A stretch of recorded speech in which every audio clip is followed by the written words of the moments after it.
back, my friends. Oh, that was amazing. All right, so what we're going to do. Patrick Daly says Sam's always the last guy on my dodgeball team, but it's really impressive. It's very impressive, dude. It is incredibly impressive. Yeah, I mean, I've known him since he was a kid, and I never believed him in either, dude. And now I'm starting to believe. Also, it's just a really cool story, I think, of like a guy coming back after, I don't even know what his illness was, dude. He told it only to a couple people. David knows what it is. He's going to tell us someday. But he had some grief. All right. So first question is, I can expand this view a little bit to include the computer. Actually, let's just, anyways, I'm going to conclude the computer, but we're going to see, is the computer's first move here h4? It is not. It is not h4 in this position. All right, let's just do a little expanded view here. Just to briefly look at some computer stuff. So one of the things, dude, about h4 is like maybe it was even something he's mixing up his lines. But like I said, from a practical point of view, it is evil. Okay, so the computer wants the very strange knight f4, ef4, bishop b7. That would have been very hard. Now, the computer says it's ultimately equal, but what is the point? The point is to play bishop d6 or something, and then there's no g3 because this guy's hanging. And then it's just saying knight g5. I don't care. Now, most humans do care.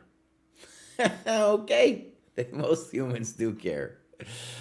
All right, so very hard move to play against this h4. Great. So, by the way, I'm not convinced it was prep. And what I mean by that is I think it might be a move that he's seen in other positions. And someone mentioned that in chat. There's just like, I've seen this kind of thing before, I'm going to go for it. So I don't think it was necessarily something that was completely mapped out. By the way, it says we got a start in 2.5 minutes. That's perfect. We can look through this thing here. He says, oh, only draw was the Martinez game. All right, here we go. Bishop f1.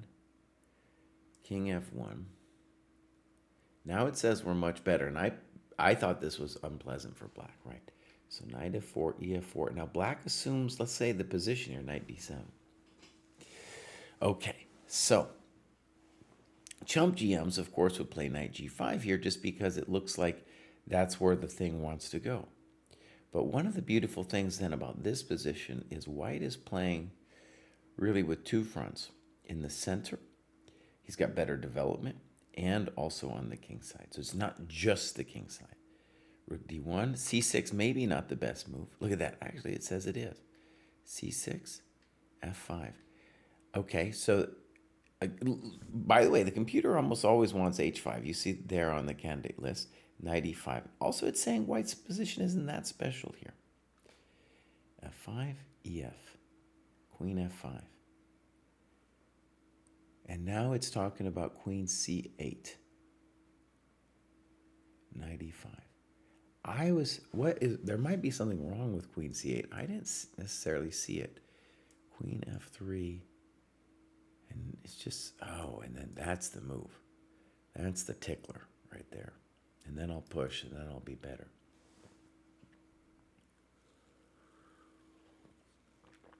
Baharis, my predictions are absolutely shot, dude. I thought Gukesh was going to win this tournament. All right, here we go. Rook c8, h5. And look at that. Remember what I said? I said the computer always wants to stop it with h6. Bishop b4. And now the computer wants h6. So it's fascinating that I don't study with the computer that much, but I know how the computer thinks. It loves that bad boy on h6. It loves it. So rook h3. Snip. It didn't like the snip. And it wants h6 directly.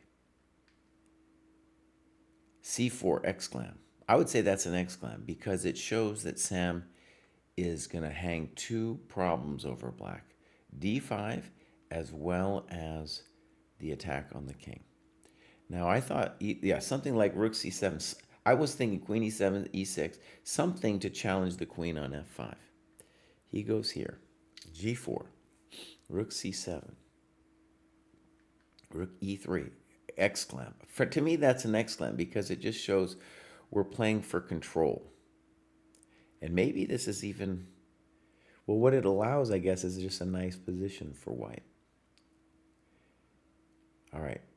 It's got all kinds of different moves. We're about to start, by the way. I'm just going to change it when we get a change. A4, good, simple move.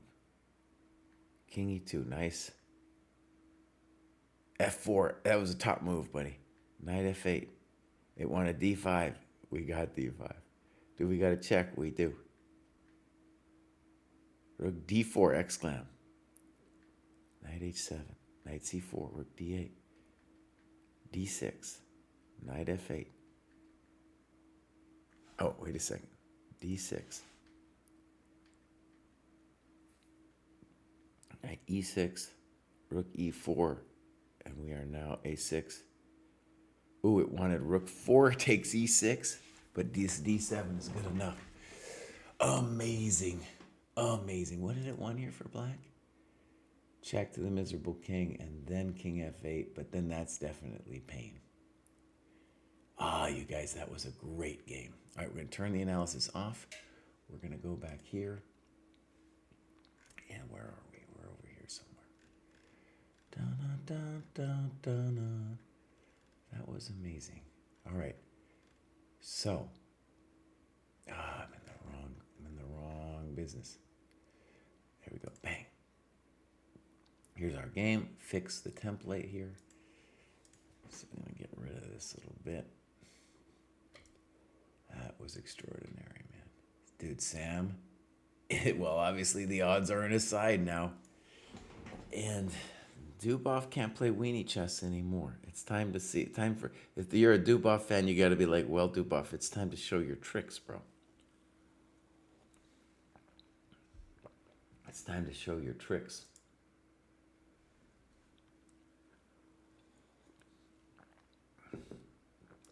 Yep. Okay. So, we're about to get this going here. Ah, all right. Oh, and I'm gonna try to get the live feed. Looking at the live feed anyway. I'm gonna go Shankland, Dubov, Babam.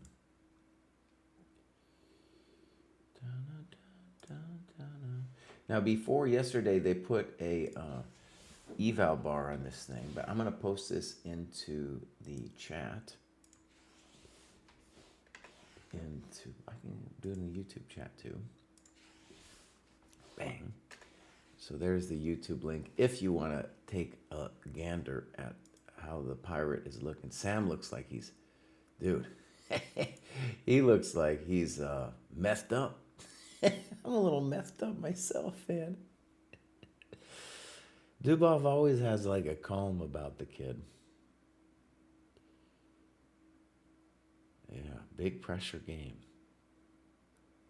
I don't think Dubov believes in himself anymore as like, I think about 10 years ago, 8 years ago, he believed in himself as a contender for the throne. Now I don't think he actually believes that.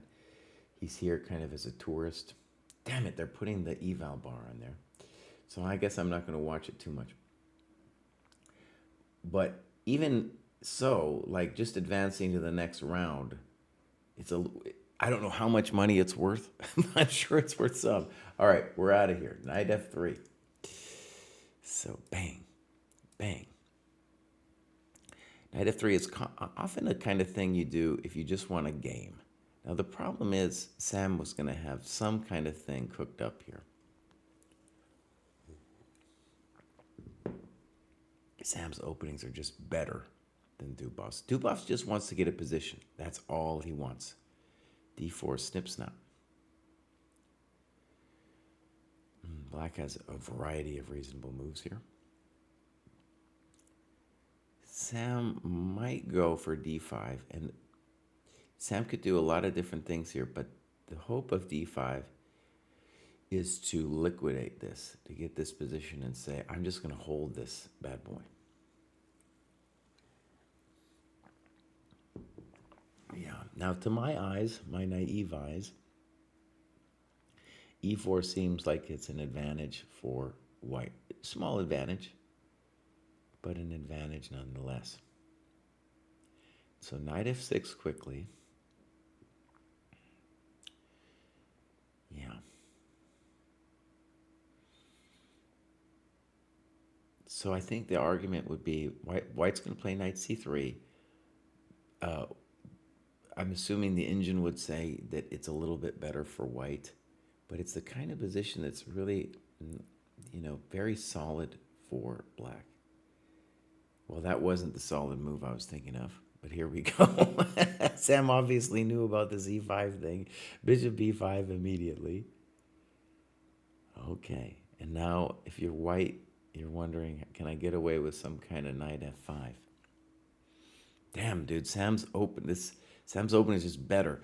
Remember, that h4 thing that he pulled out of his butt was, I don't think that was necessarily even the right move order. He just knew that that was like a cool idea in these positions. So far, it looks like black is fine. And the bummer for white is white needs to find something special here, or else it's just going to evaporate into a very tepid game for white. So he's got knight f3, bishop d7, knight f5. All of these are candidate moves.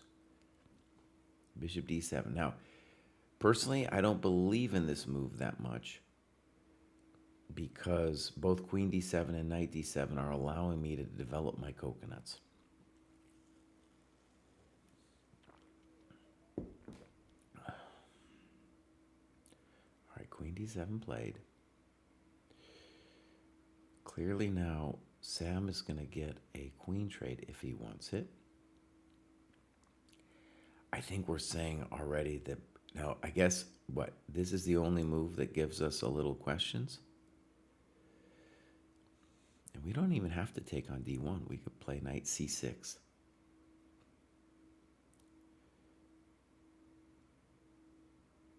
And on knight db5, we have several moves, honestly, that we could do after that, because he's not threatening knight c7.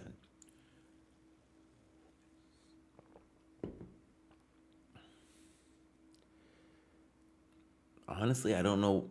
Well, in a way, I don't know what he's thinking about. Because black could do so many different things on knight db5. A knight f3 or something, though, we got absolutely nothing then after queen d1. Absolutely nothing. So we're going to say Sam looks to me like he's won the battle of the opening. And I don't know, the black might already be better. Knight c2. That's a gross move. Okay. The intentions are, for white, even though this looks bad, white does have a plan. He wants to play f3, king e2, and at some point, knight e3, knight d5. Maybe with bishop g5 thrown in.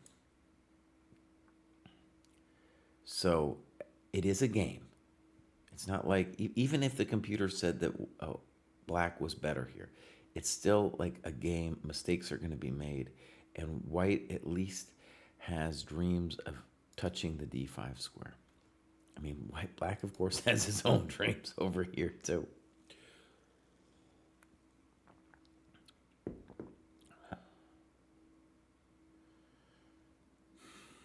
Yeah, I would say black is fine. Good move, bishop g5. And now we could do a lot of different things. Chumps would often play castles long there, but then king e2 happens. All right, so knight d7, potentially a clever move. We're saying you can have the d5 square. We'll calmly play rook c8. We will then play f6. We'll say thank you because we want to do that too. We'll put our bishop somewhere. I would have played knight d5 for the guy. Just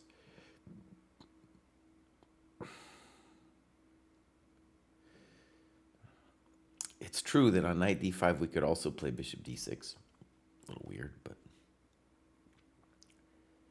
all right. Now, one reason not to play f6 here is we could also do this thing, and that comes with tempo on the bishop.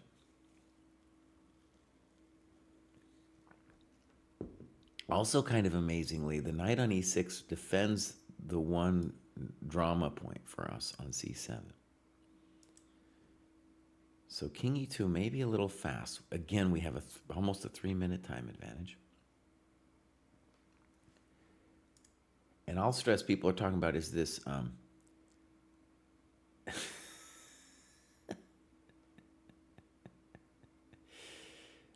Chess Space India YouTube channel in their chat. Only gays support Dubov.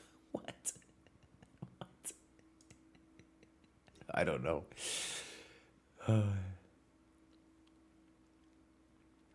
I don't know if any chess player has ever won the complete respect of the gay community.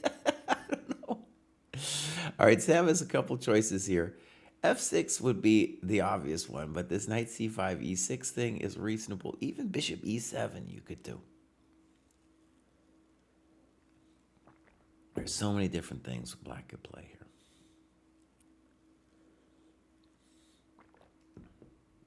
Notice that the knight on c2 is has one role, right? Okay, bishop c5, simple move. I think part of this move is to say, well, when I kick you and you go back to your natural square, I will say, I will take your square. I don't know. In any case, this is the natural move for Dubov now. Yeah. Oh, I'm a GM today. You know, the reason that that's the natural move is whenever he gives us a check later, we just want to calmly kick it with f1 or e1 and not have to worry about anything. I want to say this knight d7, bishop c5 thing, it does give me a little heebie-jeebies because the bishop is taking away the square from the knight, right? So I'm not 100% on this. Sam is arguably drifting here. Okay, that's just the chump GM's perspective, is that it feels like he's drifting a little bit in this position.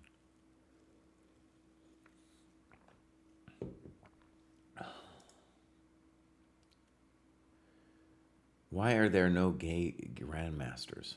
Well, actually, maybe we could do a podcast about that. The most famous and strongest gay grandmaster, at least of somebody who was out, just recently died, and that was Robert Hubner of Germany. And, okay, here we go, bishop e3. And the short answer to your question is that the Eastern Europeans are so homophobic that it would be really a problem to be gay. Be a major problem simply being gay for, most of chess history. Even now, even now. Okay, again, I would say white is a little bit better, knight d4, king f1 or something like that. And the point is, we're just better developed, we being white. Now, does that mean that white has something special? Probably not. He probably doesn't have anything special. But here, I'd rather be white. I'd rather be white. One problem is, if knight d4, king f1, or f1 is more natural because then you don't want to deal with knight c2. Now I have a problem of where to put the king. If I put it here, I'm obviously going to get whacked. If I go here, I got to worry about weird stuff like knight b5. So black has several moves. You could castle long. Notice that my knight on d7 is a little bit unhappy.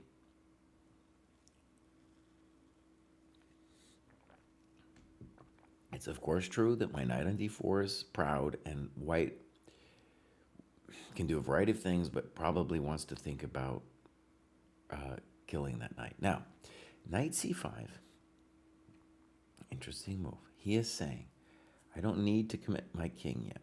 I don't need to commit my rook on c8 yet. I want to force you to give me a tempo with f3, and I want the option to play knight e6. I also want the option to play king f7 next. Okay, maybe a good move. All right, big question for white. What do you do? And optically, it seems like white, if anybody, has got a little bit of zhuzh here, just because it's not easy. We got more tempo, okay? But these positions, you as white, you need to find an idea. It's not so easy. So anytime you're playing knight d5, I'm going to play king f7 now. I thought knight c5 was a very nice move. Notice that was the piece that we needed to figure out. And the immediate king f7 was running into knight b5. We have got our minute time advantage back.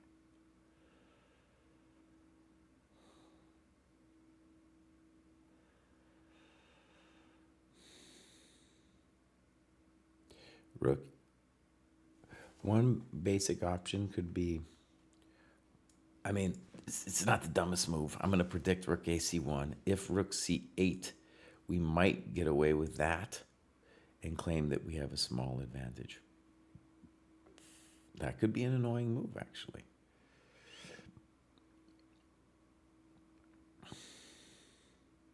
Right. So on rook ac1, I think rook c8 might not even be that good. Now, I could play knight e6. That might be the simple move to play. And let's say, and just say, you know what? I'm going to play king f7 next. What? What do you want? Okay, beautiful. One of the things we can know for sure is that when we turn on the computer after the game, both sides are going to be making inaccuracies. It's just, these positions are very difficult to play. There's always hidden tactics, resources, and the computer's so much stronger than us in positions like this where it feels simple, in quotes, but it's totally not simple. From a human perspective, especially here, white needs an idea. Something to mess with, something to create pressure with against black.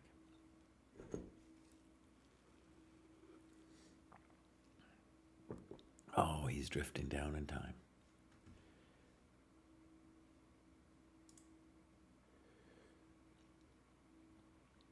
Okay. Someone was talking about Dubov being a favorite. I definitely don't think it was a favorite. I thought it was a pretty equal matchup. Yeah, and we're taking him out. He's so proud of himself, talking how he can beat Prague with no prep. Welcome to Shank World, buddy. All right, we got to move knight f5. Okay, good. So as I said, dude is looking for some way to create pressure.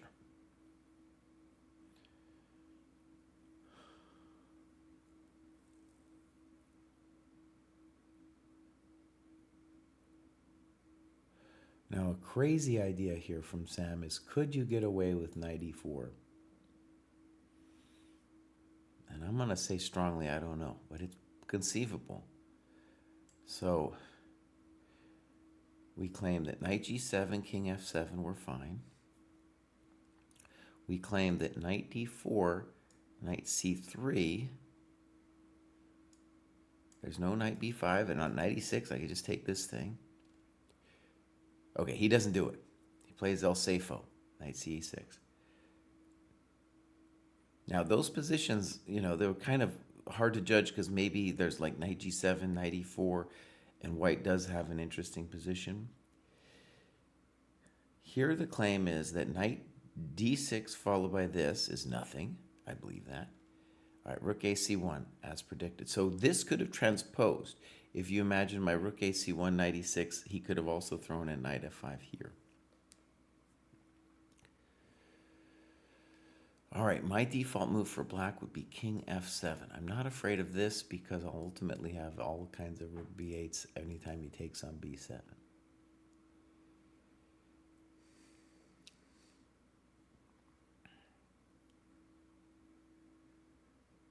So it's a very, if you want to think about it as a philosophical thing or just, a setup, we're saying my knight on d4 is so strong that even though I'm down in development, you're not going to hurt me. Baby, don't hurt me no more. And that this knight is going to save the soul of this square.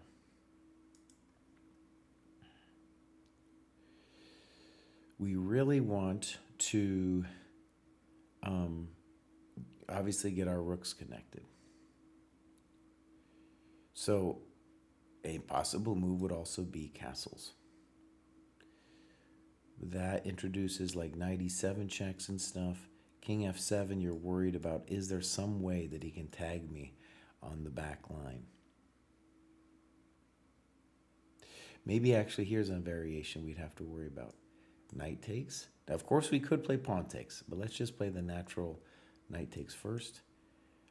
Knight e2, knight takes, rook c7, and white is probably winning. All right, castle's played, perhaps because of that variation. Okay, as I said, white needs an idea. He's down 2 minutes on the clock.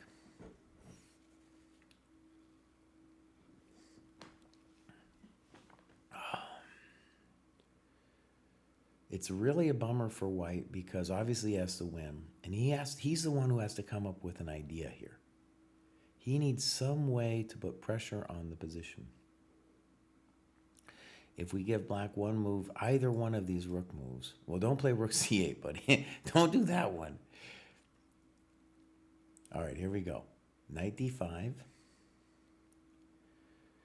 Interesting question if we're...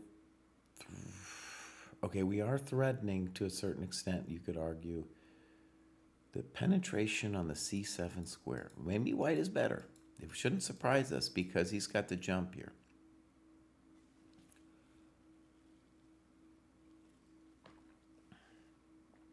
All right, maybe the basic move for Sam here is rook f7. Is there anything wrong with rook f7? I like rook f7.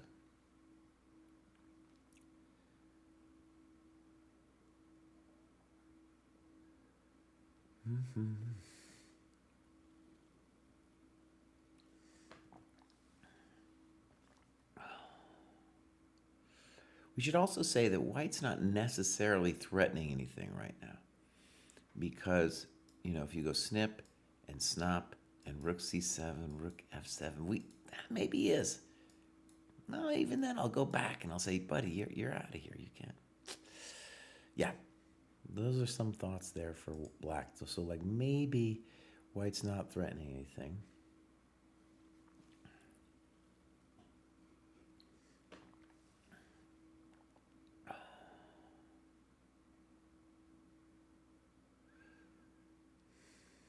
Rook a d8 might be a nice simple move. I don't know yet, but let's just give it a look. Knight takes, rook c7, rook f7.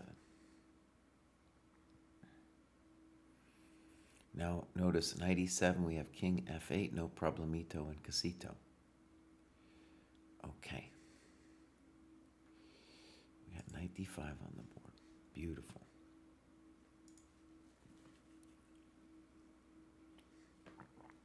Almoni is saying, Mr. Jesse, did you see any kind of this position anytime?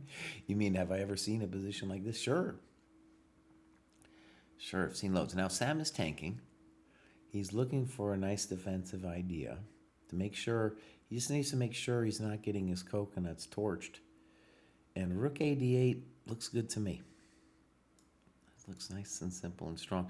Rook f7 also looks reasonable.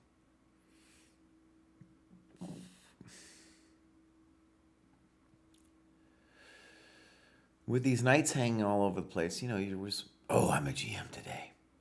Now, that was a little bit long on the clock for my taste. And, you know, that's saying something because Sam, dude, he's been thinking forever on all these moves.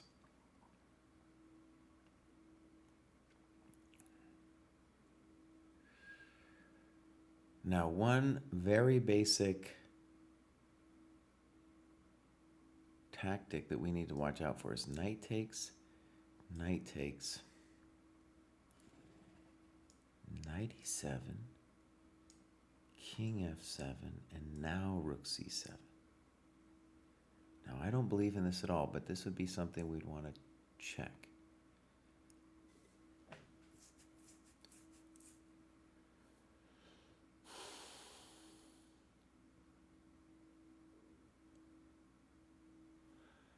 Maybe it could go like this. Knight b5.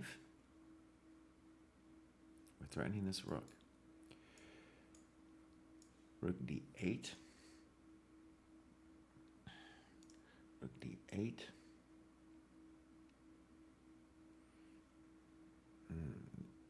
This looks a little worrisome, actually. Rook b7. Part of me was thinking we could perpetual him out or something, but he always has knight c6 and chop. Okay, hold on. This is why he needed, see, it's easy for me to play that move, but this is the dirty question. Could he do this move to us?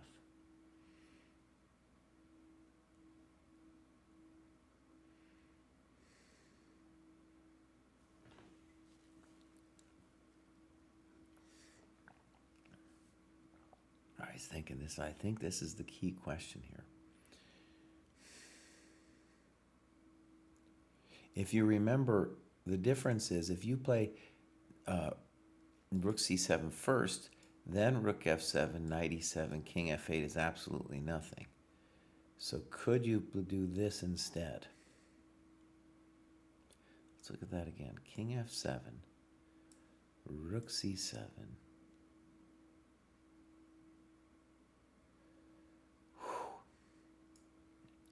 Knight b5, rook d8. Now, if I play knight c7, I'm concerned that rook d7 looks like a hell of a drug. So I gotta do this, but then he takes my nut. If this pawn weren't here, I could check him and play knight c3, but I cannot. All right, knight d4 played. Okay, so that was my big question. We have knight d4. Sam has hopefully some answer to knight e7. I don't see it yet. Knight e7 looks strong.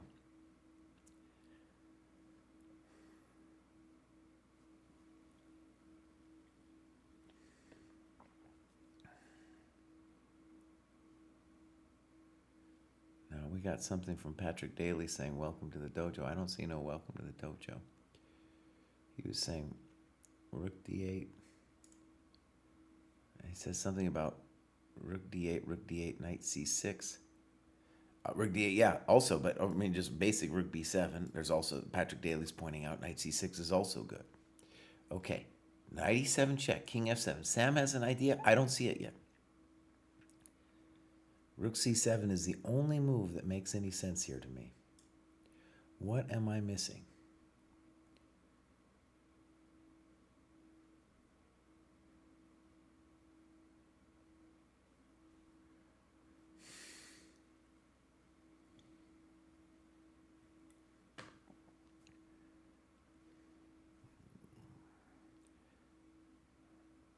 Dubov's wondering too, what is he missing? Because here we go, rook c7. I don't see it. If Sam has something here, I'd like to believe he does, but I don't see it yet. Wait, I got an idea. Could we play king e6 exclam? Rook here, rook here. Now it's still, oh, and then notice, knight c6. I take, bruv. I take, because otherwise that would be rook b7, knight d8. Oh, king e6 is what's going to happen. Rook c7, king e6. This might be a welcome to the dojo moment. Yeah, king e8. Okay, arguably similar.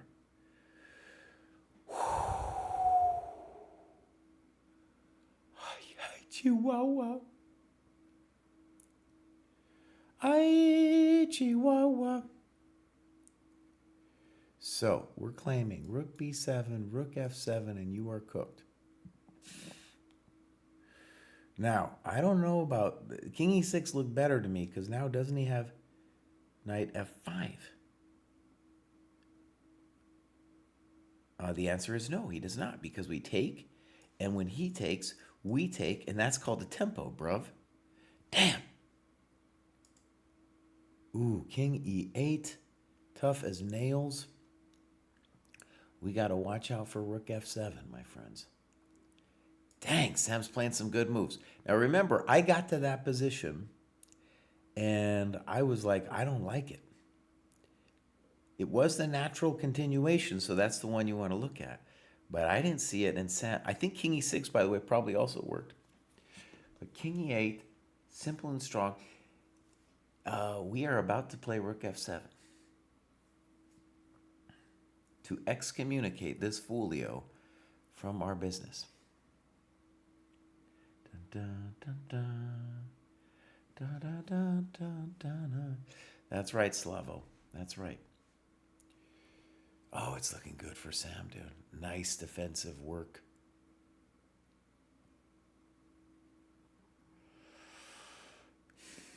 White would love to play knight f5, but this knight f5 actually wins for black. It wins. Wow. Looks like Dubov's going down. I want to click on that thing, but I don't want to see the eval bar. I don't want to see the eval bars. I'm not clicking on the little live feed thing that they got. I'd love to see the distress of the pirate, though. I might rewind it after it's done just to see the distress of the pirate. And someone was saying like the gay dudes might be fans of Dubov, some dude in India. Maybe I could see it. You know, he's a good looking. Give you that pirate look. Yeah, maybe. You know, as a straight dude, I just see a pirate. I just see a pirate, man. But, you know, maybe somebody else sees something. I don't know, you know. Okay. Here we go.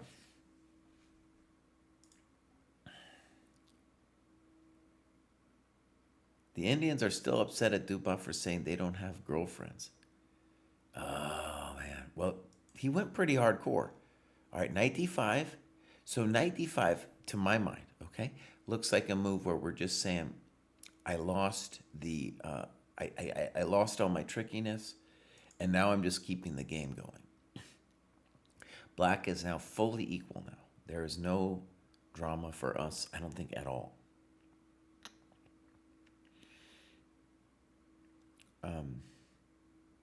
Arguably, maybe we're even arguably better just because the white king is a little bit crimped now. Yeah, we're looking good. And rook f7 was a real basic move to play. Rook c3, rook fd7, simple and strong. Now we can always play king f7 to build our position.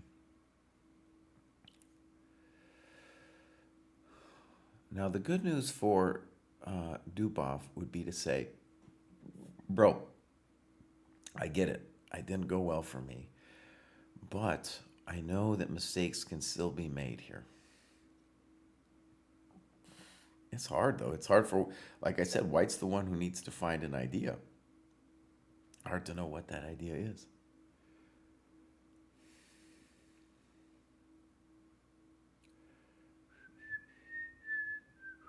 Chesscom is feeding me a vid feed of Donchenko. That guy looks stressed out, dude. He looks stressed out. Okay, here we go. Natural move, rook dc1. Okay. I would say king f7 is a very simple move for black to play. Now, maybe you could make an argument White's better just because he's got the the files. But notice, we can always play knight c6 to block him off.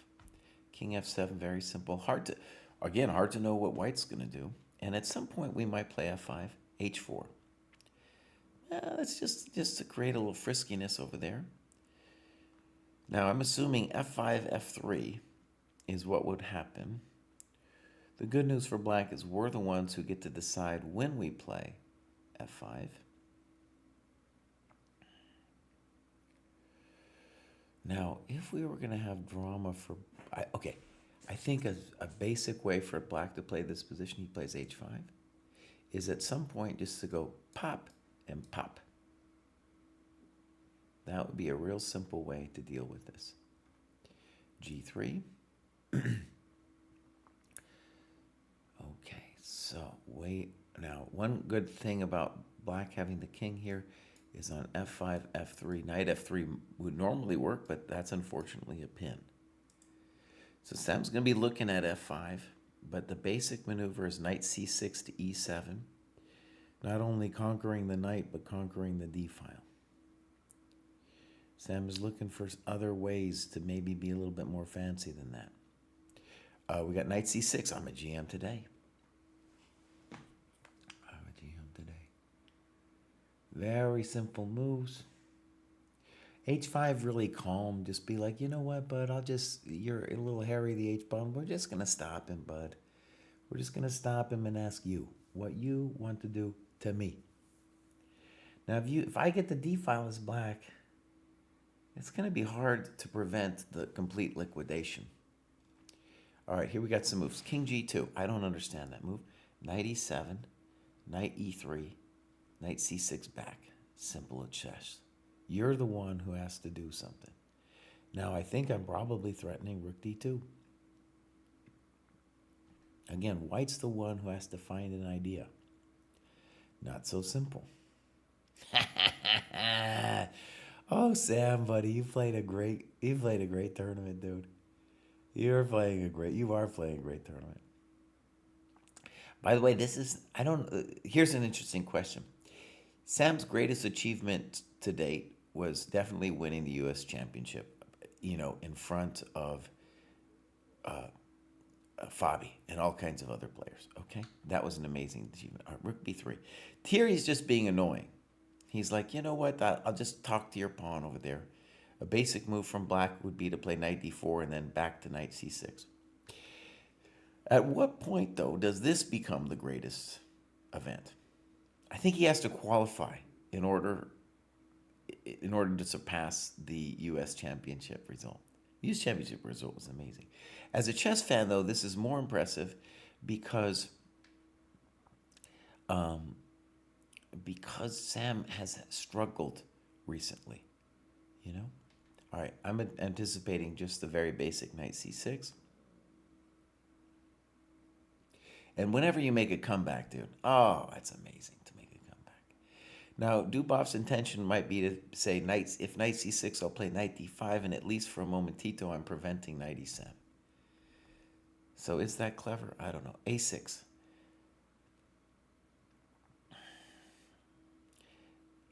All this fancy rook stuff, by the way, of course that can backfire. That is something that can backfire. The king on g2 is kind of cool, as he prevents knight f3, but the rook on a3 was kind of preventing it anyway. At some point, knight e2 could be annoying. And since I have the draw odds, I can just bounce around there, I think knight e2 now is a threat, with like rook c2, rook d2. Not a huge threat or nothing. We're not threatening to win. We're just threatening to get project liquidation going.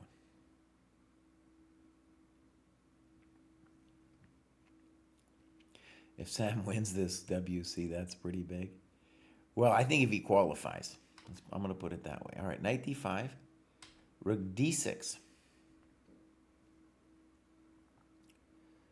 All right, rook d6. So notice there's no rook b3. All right, we got to move. Rook c7. We're going to play rook 8 d7.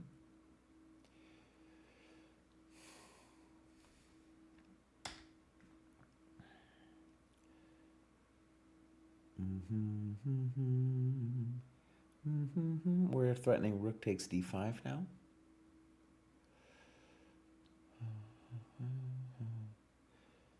Probably rook c3 from dude, but that's going to allow knight b5. It's not welcome to the dojo or anything because you got rook d7, but it's like we are taking away your toys in the inevitable Tausch Machina. And white's king is a little bit offsides. All right, I'm expecting knight b5. He might have other things. He might have other things.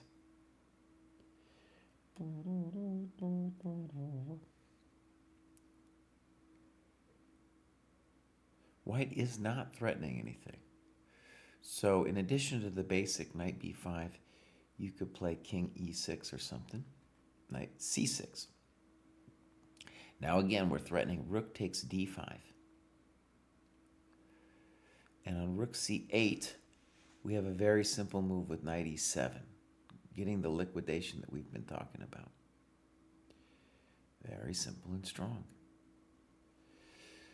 Rook c8, and I'm predicting knight e7 now. And that's a full liquidation right there. It seems to me that Donchenko lost. I think, did he win round one? I don't even know. So, no, he wins the match. Liam Lee was the favorite, eliminates this Donchenko dude. I think that's the end of the Germans. The Germans had a nice run. It is now over for the Germans. Okay, knight e7, simple and strong. Knight takes, king takes. We have what's known as complete equality. Maybe we can argue we're better. We can argue we're better because our king is a little bit better placed. And I don't know what you're supposed to do here. Maybe rook c2. It's saying that if you go rook d2, I'm going to play. I don't know. That's nothing though. Yeah, it is absolutely nothing now. Sam's got an amazing time advantage.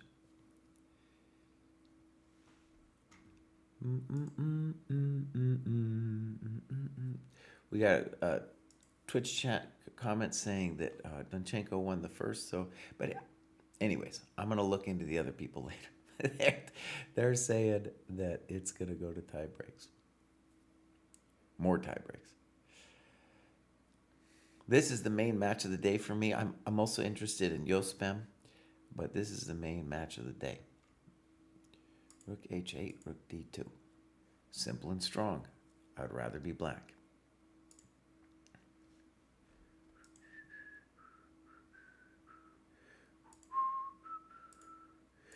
By the way, David is not here today.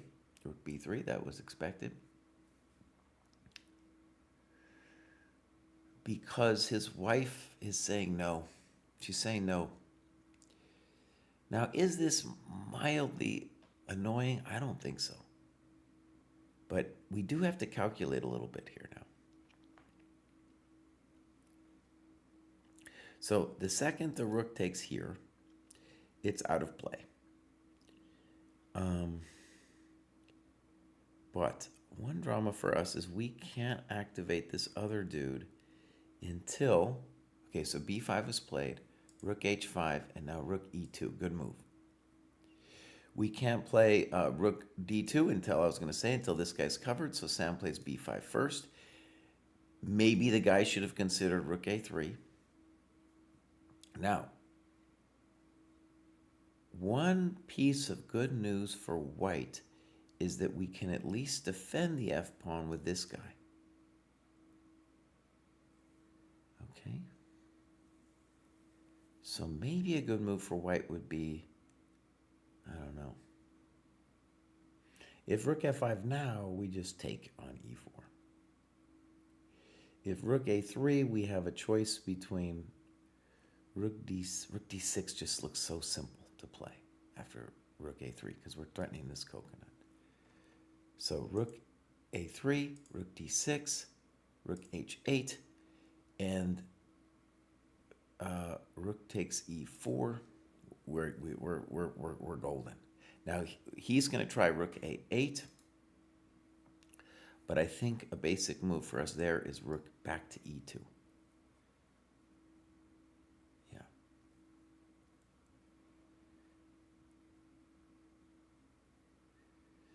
Yeah. Good sauce. Good sauce for the bows. We don't want to play rook a4, I don't think, because there'd be a check on a7, and I don't want to go to the back rank if I don't have to. I'd rather play here. I'd rather be active. Rook a8. We're anticipating rook back to e2. There might be other things we could do. But rook e2 looks very simple and strong. And if he checks, honestly, I think I'm going to give him the g7 pawn. Go him up. Maybe you could do this, but I don't want to do it. I don't want to do it. Rook a4 played. Sam is playing for the liquidatio. And what is cool about this move is this move cool, though? Is this move cool? I definitely think White's going to play rook a7 and give us a basic question. If we play rook d7, he can take this one. I don't, maybe I'm not 100% on this rook a4. It's definitely a technical draw, but White, we're giving White a little bit of chances here. So if rook a7, king f8, I got to worry about rook c3. All right, so he's like, I'm in your face, bro. Simple and strong. He's saying, no way. He's saying, you shall not pass. Now, White did get at least a symbolic trump by getting the black king to f8. All right, we got some moves. All right, we are anticipating rook b6 or something. Rook b2, a3. And I would like to play king f7, but then rook c6 could be annoying. If I go rook b6, White could try rook c7, though there I can always play king g8, h7. So I would say black is fully in the draw range. It's a little disappointing that Sam didn't get like the full equality, you know, the full equality, because now White can at least massage him a little bit. All right, rook b3, and that's going to force rook a4. That's a good move. So that's going to force rook a4. White plays a4 instead, and now it's simple pimple. Nice move, Sam. So notice, we have cut this dude. If he goes king f1, we'll play rook a2. Easy draw. Easy draw. King h3, trying to get a little frisky. If king f7, maybe White could think about h5 to pretend we're talking to somebody's nuts. You know, I think black is totally fine here. g6 would be a very basic move to play, followed by king g7. The rook now cannot... Actually, g6, don't do it, because then he's got maybe rook c6. Don't do that. Whew. So, actually, let's just say the game's not completely over. Rook f3. That might be a nice move, dude. That might be a nice move. King g2, rook a3. Oh, very nice, strong play. Sam wrote this recent book on rook endgames, and we've seen him play a couple already in this tournament. Very nice. It's definitely a draw, Patrick Daly, but you still gotta... It's still a high-pressure moment. All right, h5, king f7. Another move that I liked there was king g8 to h7 to h6. But we're also saying now, we're telling White, what do you want? What do you want? If you play g4, your king can't progress. And if you don't play g4, I'm going to strongly consider playing f5 myself. King h3. And now I can consider rook f3 or f5. f5, king h4, I might get a little heebie-jeebie, as they say in the business. But it's always, let me just stress, like mistakes can be made here. Dubov is doing a good job at least trying to keep it a little complicated. All right, rook f3 back. Check to the miserable king, king g8. Maybe we should have gone to g8 in the first place, as I mentioned. Rook c2. Okay, good. Now rook c2, we can just play rook a3 if I want. And then that'll force rook c4. King h7 first.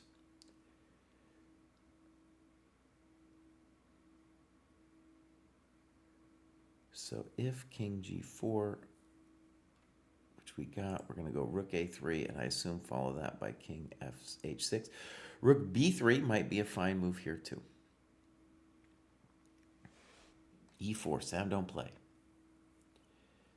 This very... Sam, dude, he doesn't play, dude. He does not. The man does not play. Now we're saying you're pinned down to the f2 pawn, buddy. Any kind of... Black's arguably better now. Oh, that's nice, dude. That's real nice. Black is arguably better now. Amazing. Okay, here we go. We got plenty of time. Rook e2. Is this annoying? He wants to... Yeah, okay, it's a little annoying. He wants us to face... I just play king h6, bruv. King h6. So, yes, actually, look, he's saying king h6, rook e4, rook f2, rook e6 is this guy's intention. And I cannot play f5. You know what I could do, though? I could play the very basic rook h2. You take my pawn, I take your nut, and I'm fine. I'm fine anyway, but I just want to feel real good about it. All right, king h6, rook e4, rook f2. I think I called it rook e6, rook h2. If he doesn't play rook e6, he don't have nothing. He could play rook e8, then I have f5, and I'm totally fine, of course. f5 is our threat. No matter what, you got to stop it with rook e6.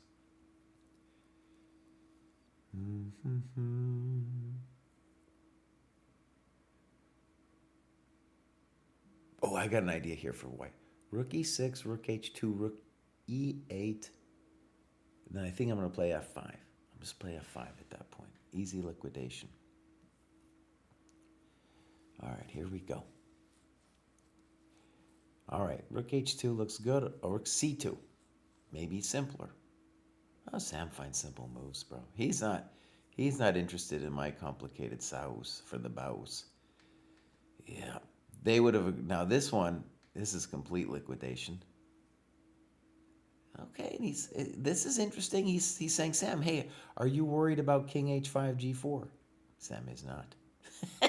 Sam is not worried about that, bro.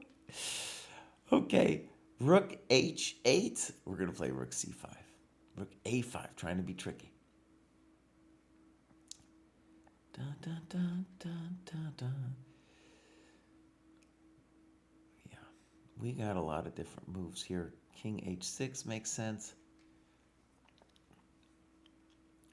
This is called the massage, what Dubov's trying to do here. He's trying to make a massage. Bum,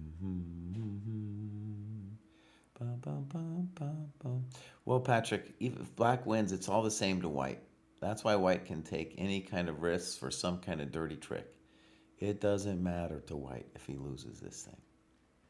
He doesn't care about its rapid rating or whatever. This is the end of the line. This is the end of the line. Okay, simple moves. Oh, yeah. All right, now I'm going to look because I know what the eval bar is going to say, and I just want to see the reaction here. Sam is in deep focus mode. Deep focus mode. The engine, of course, says equal. I did not need to see that. That's why I looked. I was like, I know it's going to say equal. All right, we got rook a7 on the board. As long as we don't blunder here, we're fine. Rook c5 looks like the basic move to play. Yep, there we go. Rook c5. Dun, dun, dun, dun, dun, dun. My thing is, my stream is frozen. At least I'm not seeing Rook C5 on their thing. Now I'm seeing it. We got some dancing and romancing. We might as well check him some more. Dubov does get seconds when he does this. F5. Sam, don't play. Sam's not going to give you anything, brother. He's going to keep marching up. A5. Now we're going to play Rook A4. This is a known momentito. A6. And now the basic plan for black would be to play G6 followed by King G5. I'm a GM today. And that was very important. Even if white somehow got his king all the way over to B3, once we win G3, we can sacrifice our rook. In fact, I think we're going to win this now. Well, black is going to win this position. Yeah, so now it's easy peasy. We're marching. Let's play G5, Sam. F3 is also fine. Yeah, we're winning this, buddy.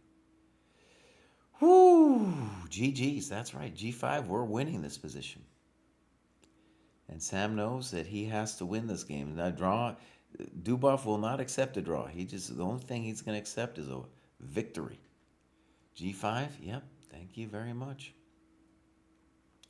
Basically, time to resign. But he's not going to resign. Yeah, he resigns, buddy. Woo! Very nice, dude. Very nice. Convincing victories, dude. Convincing victories. Dang. Dang. Whew. Very impressive, man. Very nice play. All right, let's briefly look at what's going on with these other results.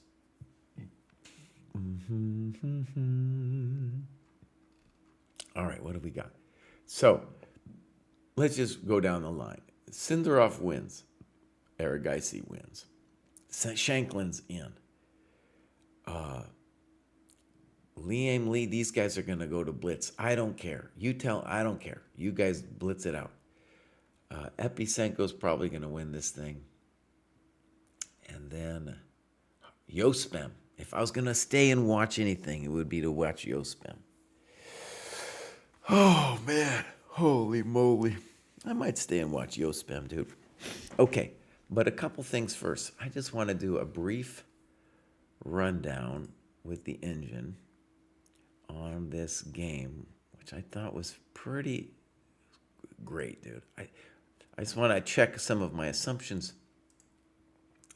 So we'll make this smaller. We'll expand. There we go. We can see. Actually, you know what I'll do is I'll just expand this. You don't need to see me. Yeah, I'm just a chump GM. You don't need to see me. Let's do it here. So. Black has, I don't believe in these accuracy things, but look at that. It says 99% accuracy from Sam. All right, CD5. Knight D5. I thought white was slightly better. Yeah, E4, knight F6, knight C3, E5, exclamation. So that was just another thing that Sam knew, dude. I thought here he was fine. Interestingly, it's saying knight C2 is the best move. I thought it was equal. It's fundamentally equal, but okay, knight C6, knight D7, exclam. Dude, it likes this thing. I was a little hesitant on this. Oh, look at this. He is playing gorgeous chess here. Knight CE6, rook A C1, castles, exclam, knight D5. Now the computer wanted the fancy knight F5 here. Sam played my move, which is a little bit more basic. It did allow this knight e7 thing. And remember, I was a little like, I don't know. Dubov thought he had something here too, and Sam said here, and the computer says my king e6 is fine. Actually, now it's saying king e6 and king e8 are fine. I want to stress though, You needed to. I need. Here I found King E6, or before knight E7 was played. But I was like, when we were leading up to this position, I didn't see necessarily the big trick here. King E8 exclam. Knight D5, and now computer says we're fine. Computer says we're fine. Yeah, very nice, dude. Very nice play. Yeah, maybe white was not had some nominal thing here, but we don't care. Dude, perfect play, man. Perfect Gazurpip play. Dang, dude. Beautiful play from Sam, dude. Sam is bringing it. So, here's an interesting thing. So, Sam, dude, okay, moved into the GM house. He was like about 18 at that point. And he was about low 2400s. And he believed in himself. No one else did, dude. I didn't believe in him, dude. I didn't believe it. But the storyline that's fascinating when you think about his career is like, of course, natural talent is a huge thing. And Sam has, you can't be at this level and not have some natural talent. But Sam definitely works very hard. And you look at a guy like Dubov, and let's just talk about Dubov for a second. He's laughing at Prague saying, oh, this guy, he's studying 20 some hours a day. He don't have no girlfriends. And I'm this pirate looking dude, and I don't have to study. I'm a badass. You're getting wiped, son. Welcome to the dojo, buddy. You ain't got nothing, buddy. Ooh, welcome to the dojo. Yeah, Dubov's obviously amazing himself. I feel though that here's the thing: you're a little later in your career, both Dubov and Sam, and the only way you're gonna make it is to even get back over 2,700. Is you're gonna have to bust your butt, and Sam has been doing it, dude. Sam worked through a crisis. I don't even know what the crisis was, but some health crisis. He's keeping it to himself, which is fine. But he as a fan, like you work yourself through a crisis, dude. That's impressive. That is really impressive. Okay. People want to look at who he plays next. That's a fine question. I knew last night, but I already forgot. So we're going to go 2025 FIDE World Cup. I'm going to click on this bad boy. And I'm going to go pairings and results, tournament bracket. And here we go. Sam, so I can bring it over here. Sam is going to play the winner of Grebnev-Esipenko. And both of those guys are very strong. But I want to just say, when you think about the people Sam has taken down, okay?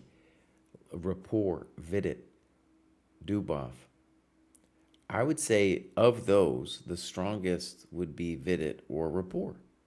And Sam has taken those down. So it's like, of course, these guys are strong. But, hey. But, hey. Now, the next round, oh my God, which amazingly starts tomorrow, is completely massive, because if he advances, then he, at the minimum, has a shot. At a minimum. And I'm saying at a minimum because if one of the other players, but none of the players left are already qualified. So for example, if Prague had reached this round of 4, then everybody would qualify, right? The other 3 would qualify. But nobody else on this list has already qualified. One thing that I would say is upsetting for the fans is that we have, I love Sam, but he's essentially a rando here. He's essentially a rando. Anybody under 2,700, even low 2,700s is a rando, probably doesn't belong in this tournament. Okay, so who might belong from the... So I guess I have 2 ways of being a fan about this thing, right? I'm a fan of the World Championship tournament itself. I wish it were matches. but I'm a fan of the tournament itself. And for that tournament, I want to see the best players there. But for just a fan of like the regular Joes going through here, well, yeah, it's Sam, dude, and Yospem. These stories are amazing. In any case, if I'm looking at it from the perspective of the tournament, the people who aren't randos that are left are Wei Yi, Arjun, and I'm going to also say Sindarov. Sindarov, while low 2700s, is a young kid who is improving, and we can well imagine by the time of the tournament, he's going to be 2750 strength, maybe higher. Nordbeck Jr., maybe also proving himself in an interesting way, you know? So those guys we could call maybe non-randos, okay? Actually, you could start making our Donchenko completely random. Like Kwang Liam, we could say he might belong there. Yeah. Yospem, no. I'm sorry, buddy. I love you, though. You don't belong there. Bentala doesn't belong there either. Maybe at an earlier stage of his career, we could have talked about it. Okay, so in any case, what am I saying? These two guys, one of them, they're going to knock each other out, right? And if anything, they're the ones that belong in El Tournamento.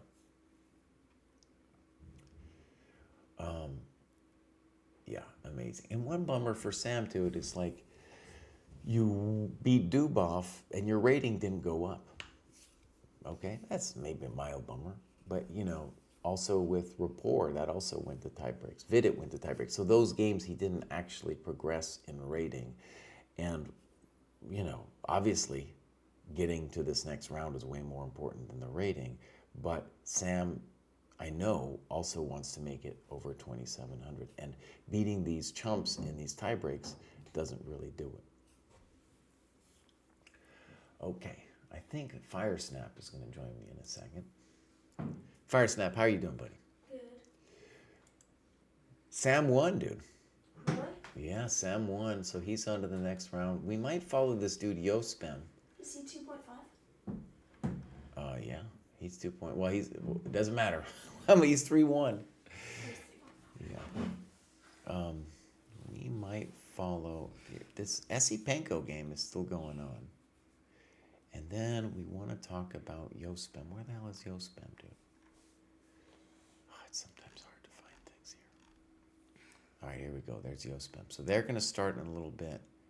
I guess we'll follow that. We got this, and I'll tell you what. Well, this is just a draw, and I'm gonna turn off the engine here. But that's gonna turn into a draw. They might play forever. I think the other people need to wait until this is done, and then the next round's gonna start, and then it'll be a little bit faster. No eval. No eval. You want the eval? No. Okay, bro. I'm gonna leave you here, okay? Okay. You're gonna conduct the chat. I'm gonna fix my window a little bit here. Yeah, it's looking a little.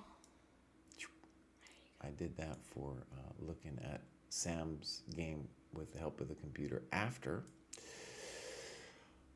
It's early morning here, man. The sunshine's coming out a little bit, but it ain't there yet. All right, this is Firesnap. He's going to guide you through the next couple moments with this game. Here we go. I'll be back in a second, but this is going to be a draw, and then they're going to continue. Okay. You can tell them a story about roller park chess or something. I don't know.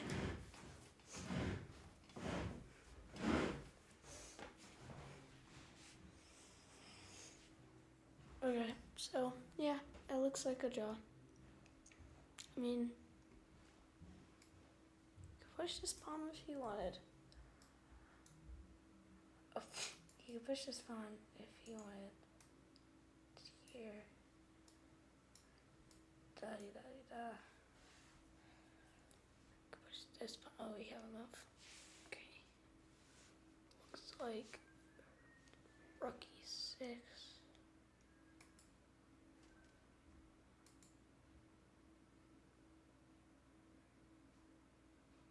Okay. Looks like we're just wasting a lot of time now.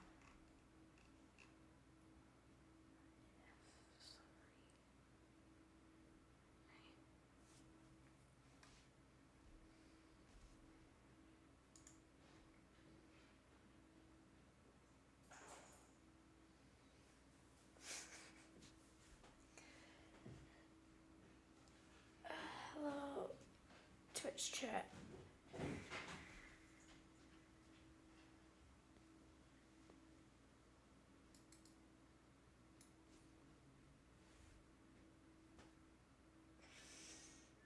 Okay, so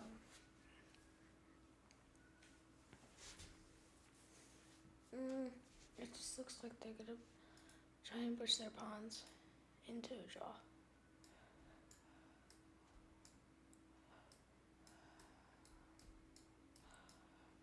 You know, but this guy, Alexei, he's up pieces. Okay, it looks like you had a takey, take.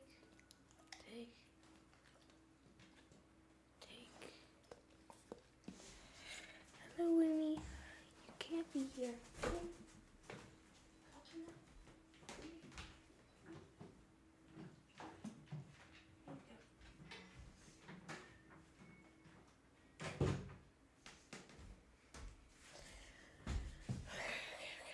Yeah, big.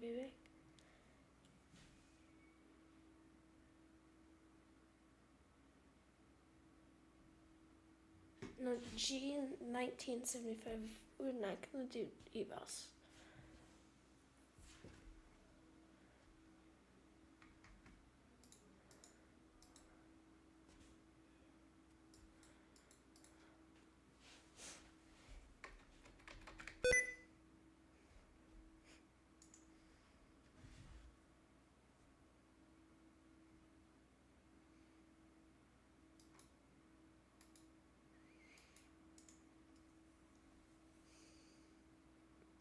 Dude, this game is George Hornsby. I think Shanks should win. I don't know. I think Shanks should win.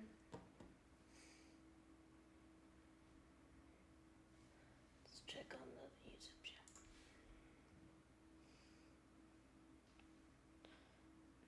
F4 and E5. Oh, not anymore.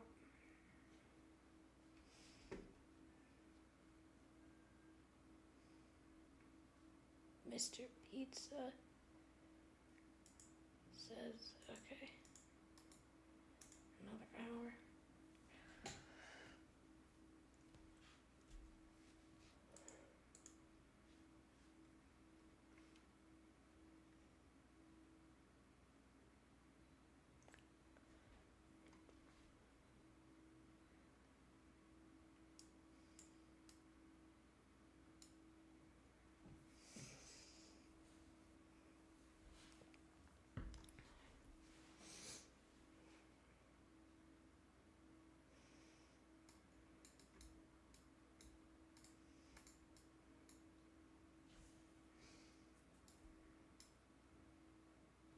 Okay.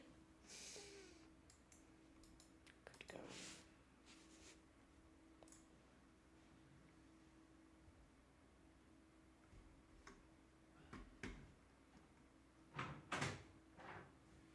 How's it going, bruv? Oh, this thing's still going on? Yeah. What do you say? Complete draw or still got a chance? I think the Alevsky guy might get the dubs. You think he might get the dubs? I'm saying no way, buddy. I'm saying no way. This, buddy, if this Isipenko guy loses this game, he does not deserve.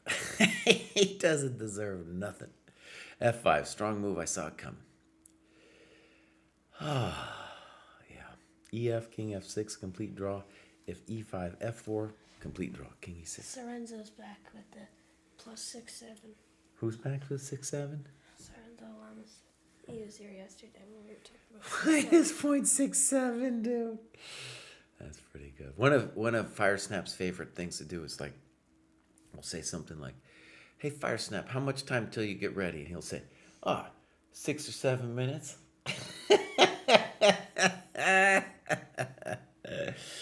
Firesnap, how many degrees would you say it is in this house? About 67. Lasso on this gack,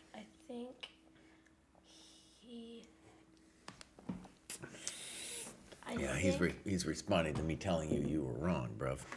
All right, what we're gonna do while we're waiting for this inevitable result is we gotta go and make an announcement in the dojo for achievements. And we got this achievements thing. Bang! All right, we're gonna say, put this over here. All right, I'll just briefly put that there. And we're gonna say, congratulations. Oh, I can't even spell it that early in the morning, but to Sam Shankland. Let's see, sometimes I got the let's go. For advancing to the next round of the world. How many people do you think read this? How many people read it? A lot. Or are you just putting messages out into nowhere? Oh, that's a good question. This is the Dojo Discord, bud. Let's see actually what we can say is. I know, but there's a bunch of different. Well, look, you can see actually the last one. I don't know how many people read it, but you can see how many people responded to it. We had at least, I don't know, something like 60 or whatever. Okay, for advancing to the next round of the World Cup, he beat the pirate. I wonder, now, do I have an emoji for a pirate? Yeah, there we go. The parrot, bro, the parrot. He beat the pirates. Dubov had insulted the Indian pride, and they were pissed. What emoji do we need here for they were pissed? How about that one right there? I got good emoji game for an old dude, right? I got good emoji game, but okay, and they were pissed. All right, so we're gonna say Sam advances. You put the period in wrong. Yeah, no, let's in fact forget period. And once you got emojis, you don't need periods no more. Sam advances to the next round. Okay, so he's gonna play to the next round where he will face Essie I told you. Penko. I told you it was favored to white. Favor to white? White still has one pawn, even though it's Oh, but that's a draw, bro. Yeah. Where you face Essie Penko. We're gonna say D Pruess.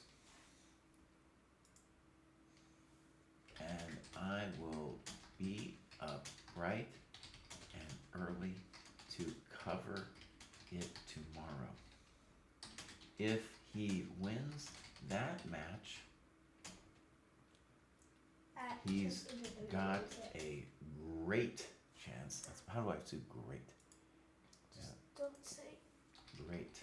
No, there's no great emoji. No, you gotta find something good. GG, no. Yeah, no GG. A GG for great? Let's just put a great chance. A great chance of making the... Let's just say, actually, he's got a great chance. Your emojis Three are so quarters. goofy. 3/4. Did you know it's not... The kids would say it's not tough What's not tough, bud? to put emojis when you're speaking. Well, look at Sam Shankland. I think he has such bad vibes. Going to the show. All right, now we need some emojis, bro. We need that emoji. And, 2 emojis in a row. 2 emojis? You think that's too much? Wait. You should put the... Wait. Go back. Oh, man, what do you have? You should put the strong arms next to the dojo so it looks like the dojo has been working out. All right, that's good enough for me. Going to the show, let's see. Bright and early, let's put in the time. So this is going to be 4:30 Eastern time. Make sure you put in the... It tomorrow. Put in the link. The URL. The what? URL. The URL? Make that URL for you. Okay, yeah. So let's just copy and paste the URL because I'm too lazy to do otherwise. Holy lazy man. Holy lazy, that's right. So we'll just go. Oh no, you messed it up, baby. I didn't mess it up. Okay, that looks good to me. We're gonna send that bad boy. Bam. All right. Oh, here we got an interview with Sam. Hold on, hold Yeah, on. that's what I was just Where, saying. where? I gotta expand it. How come I don't got the sounds, Because bro? you don't have your sound on because you're streaming. No, but where's my sounds? Ah, I missed it. This is some chump. I don't want to hear that guy. All right. Anyways, maybe we'll figure that out somehow. All right. So they're gonna play soon-ish. Dun. By the way, that was the Discord, the Dojo Discord. If you want to join Me? the Dojo, I mean, this is the plural you, but Okay. Everybody here, yeah, listen up. if you want to join, this is the place to do chess. That's right, Fire Snap, dude. So if you use code GOA when you sign up, you get 20% off the first month. How about that, bud? 20%. 20%, bud. Not 67%. 20% still pretty good. Oh Yeah. my god. Can't even help him with his advertising anymore. We got a question for you, bud. Do you play chess? Yeah. Yeah, you do. He's a little afraid of losing, so he hasn't been playing that many tournaments. That's not true. Yeah, that's true. I'm in the chess team. I'm literally wearing the shirt, and we Uh-huh. go to a tournament like every Friday or Saturday. Yeah, but you're not playing online that much because you're worried about your rating. You know. No, I'm not. I Mhm. lost like 40 points last week, I think. Anyways, what would you say of your ratings? You're playing Elite Chess and USCF, right? And just a couple. And of these latest tournaments, well, actually, let's go look you up, bud, while we're waiting for this. It's so bonus because it's from when I was 5. When you were five. Remember? You were quite 5, bro, but you were younger. All right, let's go. Kraai. Jesse P. Kraai. Jesse Kraai. Marin. Don't say your name online. Your mom would be upset. I don't think I really mind, but your mom would want all these chumps knowing who your name is at a young age. You guys chumps. Okay. So, yeah, you got a quick rating over here. Yeah, his rating is low, my friends. I will say he's better than that. He's got a rapid, quick rating of 529. And in 2024, he played a Scholastic Championship and got a partial rating of 322. He's definitely stronger than that. That's what I'm saying, bros. You need to play more tournaments, but I do one every week. The last one, unfortunately, last week was unrated. because that was like a Fisher random thing or Chess 960. It was Chess 960. Yeah, okay. Which is, All right. Do we got games? This one is heating up. Yospem. It's not heating up at all. No, it's heating up. It's getting ready to go. Do they have 10 minutes and 10 seconds on the clock? Exactamundo. 10 minutes, 10 seconds. So it's just a little bit faster than the last one. Just a little bit faster Just than a an little bit hour, faster. 2 hours. And then we got it in the corner of our eye. We're watching Donchenko play Len Kuang Liam. Not the eval. No eval. No eval.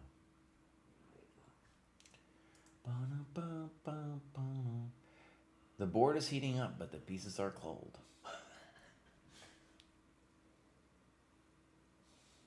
That sounds like the beginning to some corny chess rap.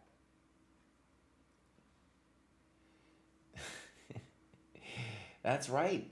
That's right, Lasanakaskak. He won the Louisiana State Championship. Take it easy on him. All right. It looks to me like Domchenko has already started his game, but Yospem has not. Am I interested in other games? No, I'm just interested in the Yospem. But I'm in the corner of my eye while we're waiting for the pieces to heat up. I'm watching this other thing going on. You know what we're going to do, bud? We're going to go over here. Oh, yeah, that was... Actually, you know what? I'm going to rewind this. We'll see a little bit. Oh, yeah, this was the key moment where if Dubov was going to have anything, he was going to have something. And I thought King E6 and then King E8 is what Sam actually did. Both of them were good. But that was the key moment where, like, maybe Dubov was hoping, like, he had a little something, something. Did he have a little something, something? No, he did not. Nope. All right. To me, it looks like on the vid feed that Yospam is playing. However, on my business here, I don't see it happening yet. So it could be that my pieces are more delayed than the vid feed.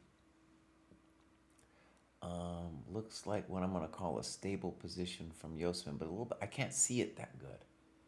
I guess I could expand this thing. Do I want to? Not really. I want this to come here. All right. In any case, can we? Look, can we see this thing? Well, we can kind of see the position there.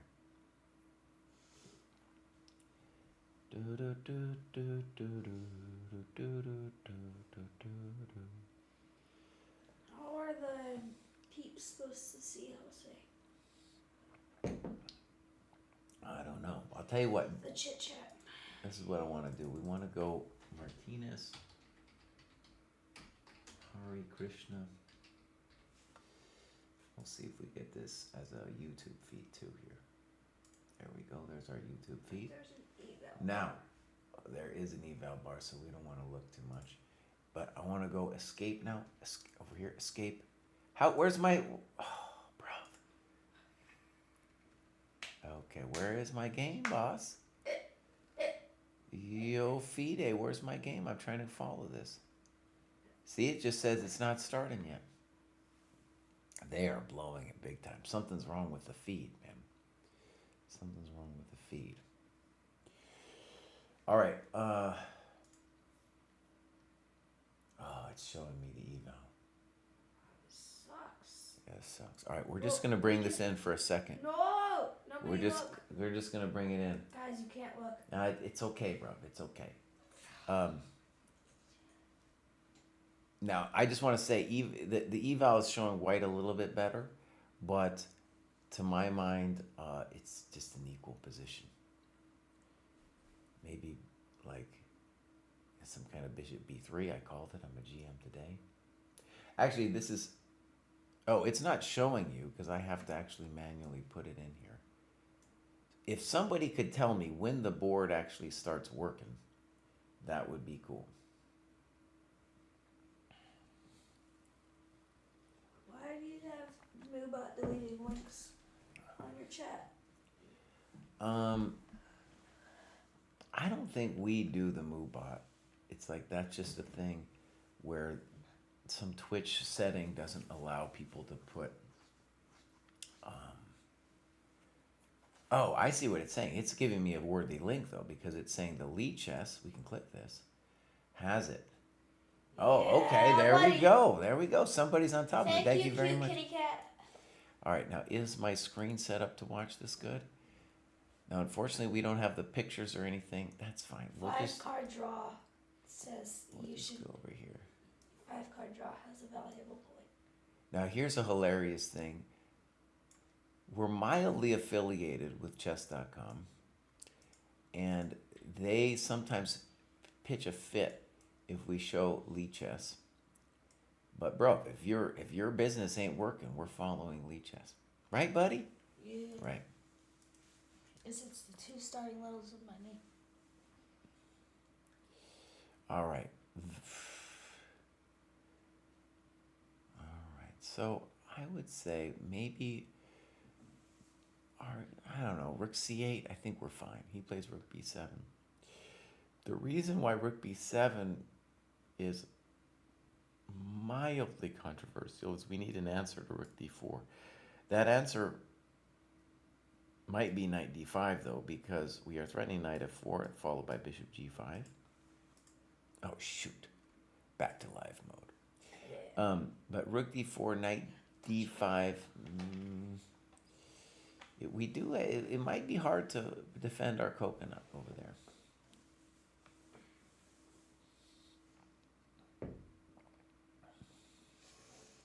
All right, White's thinking about it. Our hero Yospem has more time. I'll just check. Yeah, chess.com has totally lost it on that feed. No one knows why. Rook D4, the most challenging move. Now, I was anticipating Knight d5 now here for black. Chess lover Shank crushed. Too bad. Yes. It's crazy. Thank you, chat, for turning us on to the Lee chess thing. I don't know what's wrong with the chess Tom. I'm a GM today. I predicted knight d5. There's a drinking game going around the dojo, Firesnap, and it means that the game is that anytime I say I'm a GM today, you got to take a drink. I'm good. You're good, buddy. You don't want any part of that, dude? You don't want a part of that? What part of drink? Oh, I don't know. Like a really gross drink? Yeah, some kind of alcoholic drink. You'd have to take a shot every time I say I'm a GM today. Okay, so let's say Shots lying around. let's say obvious things. If the bishop moves away from this diagonal, at the minimum I can cover my pawn. If it stays on the diagonal, let's say bishop g3, I got a couple interesting moves. A basic one would just be to play c3 myself. So I think black is in full control here. I'm going to say black is in full control after knight d5.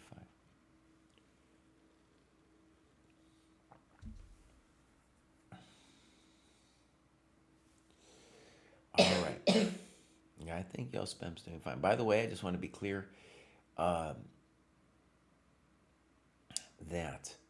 now Lee Chess is a criminal actor with the evals too. Like, so unfortunately on the screen I'm watching, it's showing both tiebreak games and it's insisting on showing me the evals. I don't even know how I would take it off because it's a default setting they have for showing the tiebreaks. Why don't you just show them the board? I'm just showing them the board. Okay, great. But I'm just saying, for me, I just need, I can see that thing. I thought you were a GM today, though. I am a GM today. So No, Lasanok, I can't because it's on the left of this board, and it's not something that has settings. It's just like a thingamabob. I've taken it off the board itself, but it says tiebreak 2, rapid 1. I can't change those settings. Oh wait, Cute Kitty Cat is who helped us with the link. The link for this. Okay, but Cute Kitty Cat, I'm not talking about the board itself.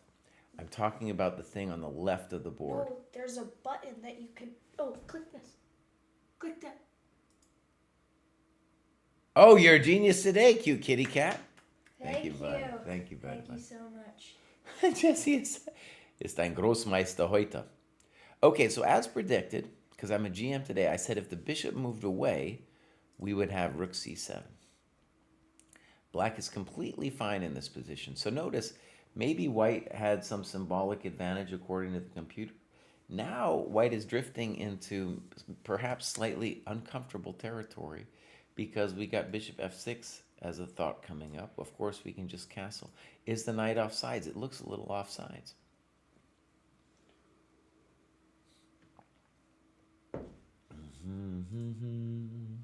Oh my God, the chat is coming in. Yeah. If Firesnap wasn't here as the dojo's technological consultant, I would have never believed that, dude. I would have been like, yeah. So you saved us, bud. I got you. It was all Cute Kitty Cat, though. Thank you for that. All right, bishop a5. And rook c6 would be our default move, but probably we could play for other games up there. bishop f6. Yeah, but we don't. I'm not interested in that Donchenko game. I don't care, dude. I don't care. I'm just following. I got two people I'm interested in. I got Sam, and I got this Yospem dude. All right, so bishop a5, I don't think really changed anything. White still has to contend with bishop f6, and I like black. Dude, I like black in this position, though I think it's probably maybe, well, I don't know. I just like black. The bishop, if knight c3 now, I have bishop f6. In the other position, I could have played knight c3, bishop f6, knight b5, and said I had equality. Here, I don't know. I don't know if white's equal anymore. Maybe rook e1 from white would be a tricky move. Dude, but also, can we just say, boss, Isn't that a threat in the pet and the rat? Holy. White might have missed that. Now he plays knight c3, and now the default big question is, why isn't bishop f6 an advantage for black? Because you will move your rook, I will take here, you'll have double pawns, then I will castle, and I'll be better. Now maybe we got something better than bishop f6, but bishop f6 certainly looks like a nice move.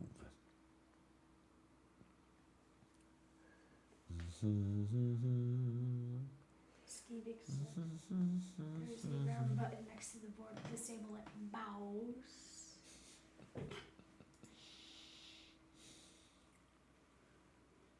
Wow. The YouTube chat is locked in. Actually talking about chess. Yeah.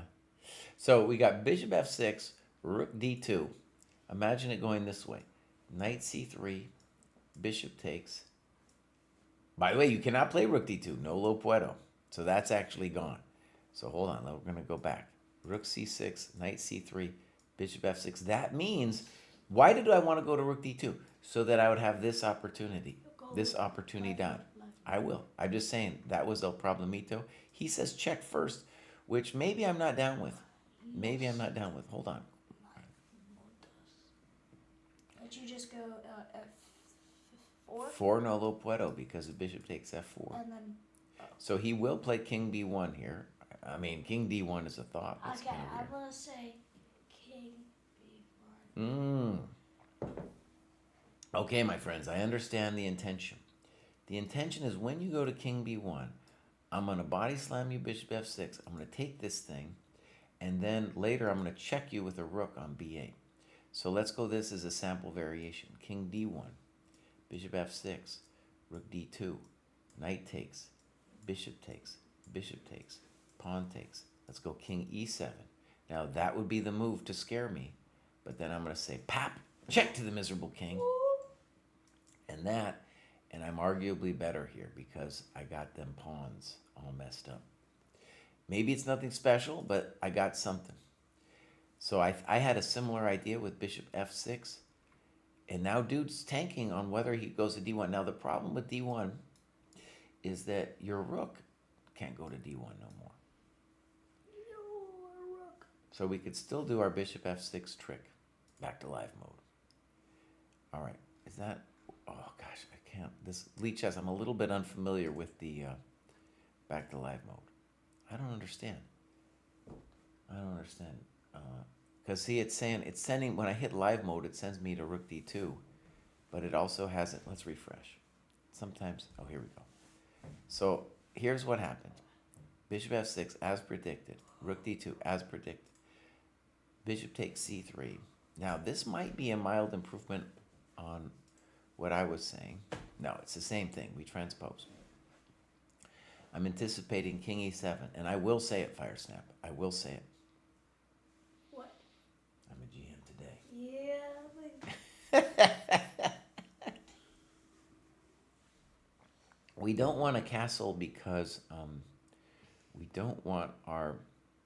Oh, I'm a GM. It happened so fast. King e7, rook hd1, rook b8. We don't want a castle because we want our king to be active. We want it to tend to the invasion square. And I think here white's definitely under pressure. My instinct for white would definitely be maybe king a1. I know it looks bad, but with the intention of playing rook b1 next. Mr. Patrick Daly always has had some interesting thoughts, so let's look at what he says. King c1, okay. Now I like this less because now there's no rook b1 later. So now black can choose whether he likes that rook or this rook to defend the d7 threat. I think it's obvious. We like the rook on b7 much stronger because now I'll be threatening rook here and rook here with a coconut taste. Yeah, rook. Samari Karisha says, bro, Hari is kind of cooked. Hari cooking. All right, big moment for our hero. E5 check. By the way, he's got a nice time advantage. Was what, Mister? And a basic move here. Oh, he plays the defensive move. I like that less. I thought Rook A6 was real interesting. But okay, the story of this move is different. It's like maybe I'll play Rook A6, but also at some point I might want to play E5 and say, you know what, buddy? I've got basically an extra pawn because your pawns are chumps. So, are we gonna look at the faces? It's going to show us the eval if we look at the faces. I know. Lee Chess probably has it without eval. All right, should we go back to this thing? All right, we'll go back to this one. I like the Lee Chess thing. I don't mind. A lot of people think I don't like Lee Chess or something. I think the Lee Chess is fine, but I am kind of used. The old man is used to this interface. We're just gonna go back. I like the little picture too. I like to where the times are. But it's all. I'm not prejudiced against Lee Chess. A lot of people think I am. I don't care. And chess.com doesn't treat us well enough for us to have true loyalty. If they treated us better, then maybe it would be. I would have more loyalty. I would have more brand loyalty. They don't care. They don't care. Somebody in the chat really wants King B1 for some reason. All right, we got some moves. Rook A6. Both sides will be making mistakes here. Rook E1. Okay, so this Rook BC7 on move 29 was a little soft. White plays G4. Black definitely still is the one pressing because black basically has an extra pawn over on that side of the board. G5.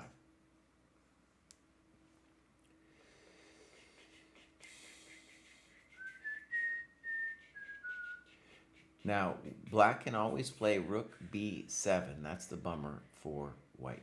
You can always do Rook B7 whenever he wants.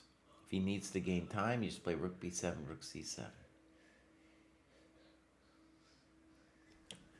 F6, simple move. It doesn't really change anything, F6. Maybe we could conceive of playing E5 at some point in the future.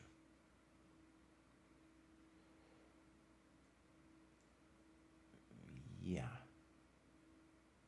A3. Okay, so A3 says, hey, if you play Rook B7, I'll play King A2. Okay. It's also trying to say that the Rook on A4 is a chump, that he's off sides, that he ain't doing much. Rook C6. Does this change anything? I don't think so. Jose Martinez. Jose, bud. Jose. And his name is Yospem.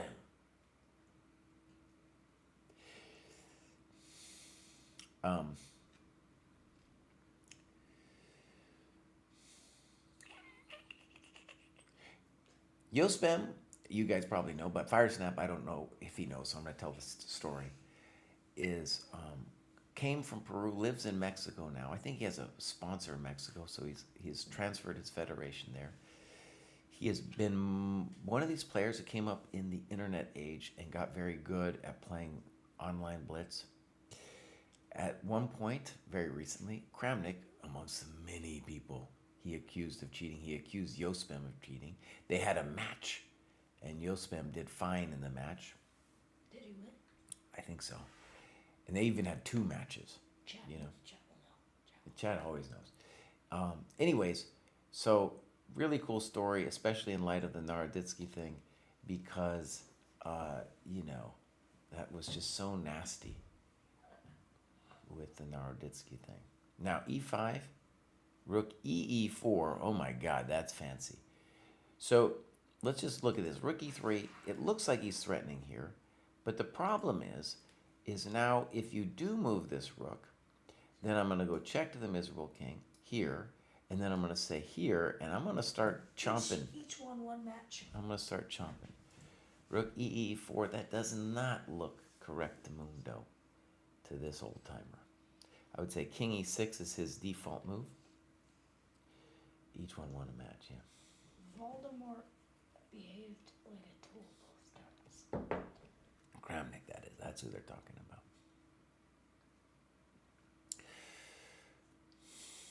So, there's so many reasons that I like this guy's story, Yospem's story. That's one of them. Also, I've had Mexican friends, chess friends all my life. They've never had a hero. South America in general has not had a chess hero for a long time. So they are pumped, dude. If you watch a Spanish stream right now, they're screaming, bro. They are pumped up. Remember the world tournament from last year when Gukesh won and all the Indians were in that room screaming? Yeah, that was a great scene, man. So he's calculating king e6 here. He's also calculating rook b6, king a2, rook a6, but that's messy. Once you allow white to take here, that's messy. All right, so he plays rook c8. Do I understand this move? Maybe. The intention might be to say, when I play king e6, I don't want you to be able to play rook d8. We got a dojo member. Welcome to the dojo. Welcome to the dojo. Now that's, by the way, that's really cool. I don't know what that means, but do you know technologically what that means when it's this new thing? I've never seen this green thing. Well, a dojo member has joined. A new dojo member. But this is YouTube, and I don't know what it means to be a YouTube member. Welcome to. Oh, I want to tell him welcome. Welcome to the dojo. Go in the chat, man. But I want to give him like a huge shout out. Like I want to say. Put user in timeout. I don't want to put him in timeout. And I can't spell his name. Thank you, Cats. I'm going to call him Cats. It's Cats per off. It's a joke. But it's Cats per off. Oh, he has a question for me. You talk a lot about Polgar Mate's book. What about the Polgar Middle Games and End Games book? Oh. Why do you do Kalinichenko and not Polgar End Games?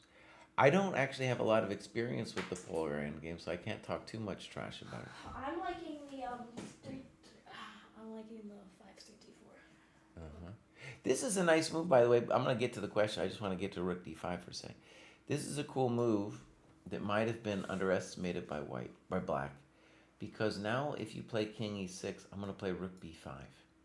And if you check me and then play king e6, I am going to play rook c5 and touch your coconut. All right, rook a6. Now, if I'm white, I play rook b5. I'm a GM today. Can we check Twitch? See the chat.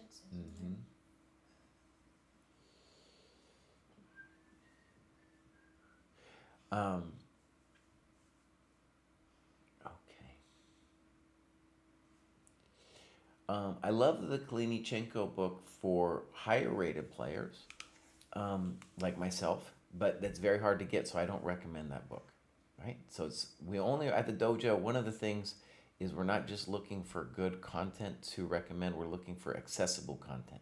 So we do not recommend the Kalinichenko book because it's just too hard to get. For the lower cohorts, what we're recommending is the Silman books. And then also we are looking, hold on.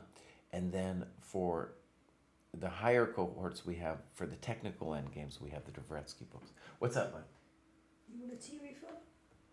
Yeah, buddy, let me get it. Oh, you're great, bud. Boom, thank you very much, man. Oh, you're a good helper, bro. We got to turn that heat on for you so that you don't freeze because you don't have your shirt on, buddy. You should get a shirt. I am wearing a shirt. You go, shirtless sleeves. All right, Chad, I got a question. I've never seen this thing that Katz did for us where we have a member. I've never seen that before. It's a new thing for me. So I would, if someone could explain to me what that means, that would be really cool. Oh yeah, okay. YouTube is evolving. And, okay, by the way, white is definitely making a comeback here. White is definitely making a little comeback. Rook b4. I think a good move for white here would be a4, intending king a3. So one thing I'm happy about YouTube evolving is that Twitch is dying. Twitch is clearly dying. Dojo started off doing a bunch of stuff with Twitch. Back in the day, you couldn't even do live stuff with YouTube. So Twitch is dying, and it would be cool if YouTube took over. You know, Twitch did some annoying things. All right, Black is now saying, you know what, I'm just going to hang out here. Maybe we still have a claim to being better, like we could play f5 someday. No, I think white has just fundamentally recouped his position. Patrick Daly says it's like a Twitch sub. They give you money, you can give them special content. Okay, I'm going to look into it, dude. I am ready as somebody frustrated with Twitch and a little bit frustrated with YouTube because, you know, let's put it this way. We get something like 15,000 to 20,000 views per 48-hour period. So let's say 7 to 10,000 views a day. And we don't get any money, dude. I mean, we get a touch, but we pay more money in production of the videos than we do that we're making. Kasparov said, I didn't even understand, by the way, the pun until I looked at it now with Kasparov and Kasparov. It's early in the morning. And it says, it wouldn't let me post a question without joining. Okay. I'm learning things. Thank you, though, Kasparov. I'm going to look into the member thing just to understand it. To me, it's a totally new thing. I'm into it. And if we could produce like this thing about special content, I would love to be able to produce special content for YouTube for people who are willing to pay a little bit extra. Okay, we got h5 on the board. That is very frisky. And a default move for white would be h3, but then you got to be a little concerned with the rook h8 thing. All right, dude takes. Now it's going to get spicy. We now have rook h3 on the board. White is saying, you know what? Bro, I'm on a roll. Now, to me, the big questione would be g4, rook h4, king f5, and then maybe I can play h3 to get out. So maybe king f5 first, intending g4, king. There goes king f5. I'm a GM today. Yeah, good move. This taking business might have been a little frisky from white. Because now our king is active. All right, rook b7. Let's see what white intends. I think g4 looks like an advantage for black. Maybe I'm missing something, but g4 looks good. There's no rook h4 because of king g5. And if you go back like a sad person, well, I guess it could go, I play rook h5. He plays king g4. Maybe just as strong. Okay, I'm liking black again.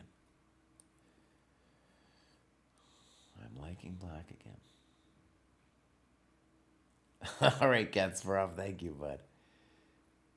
So, king f4. Now we're looking at rook a7, rook h5. I like black. His king is better. Now, black does want to do something now. My g4 move, honestly, I'm starting to maybe feel like that was better than the king g4. It's a little bit hard for me to touch his coconuts now. All right, here comes f5.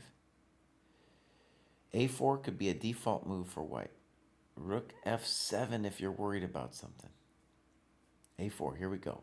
I'm a GM today.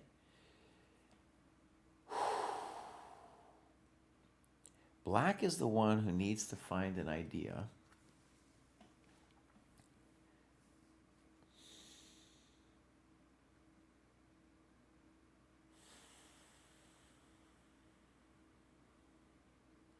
He's thinking.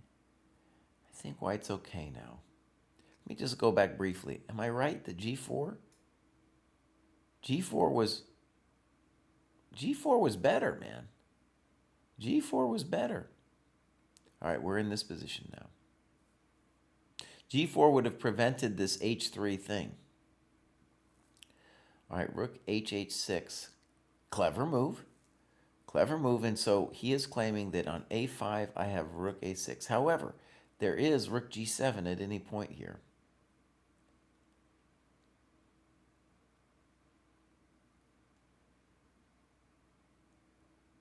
So if I'm white, I want to maybe play like rook G7, force a trade on G6, and then play king B2 and say, what? Who's better now? Yo spem. Because my king is going to come start talking to the party. And at the minimum, I'm going to get good counterplay. All right, so I think king D2, I don't like that move. Let's call that a slightly passive decision. And now E4. Simple building move.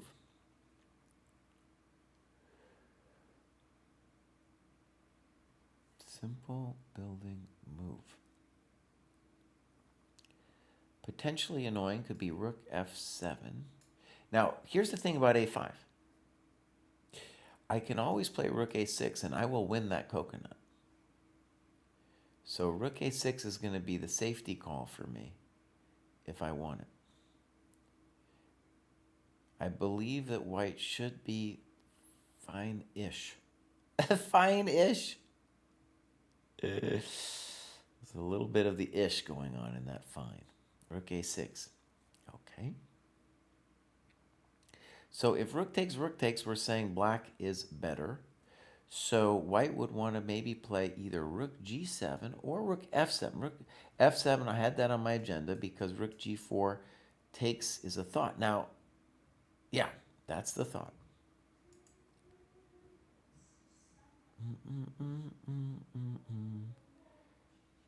But rook A5, protecting this coconut. Rook G4, takes. All right, here we go. We're anticipating rook G4. I'm a GM today. I think I made you the most delicious looking tea. Thank you, bud. Oh, and you made yourself a very nice bagel. Yes, I did. You're getting good at this tea stuff, bud. Buddy.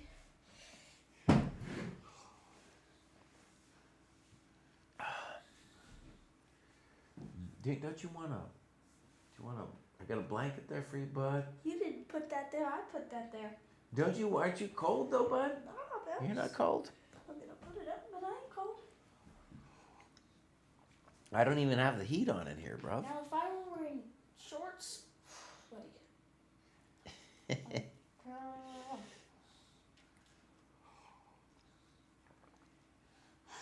All right, here we go. Rook A5, King E2. So what was that about? He was concerned about rook G4, King F3. It looked very scary, so he missed that. Huh, it's been a while. Rook C7, and now rook A2. Black is definitely on top here. There is no questione about it. Black is on top. Our boy is winning? Yep. Yeah, buddy. Lightweight. It's the three lines going up, which is the three lines going over. That's their flags. I don't see any other move besides King D2 here.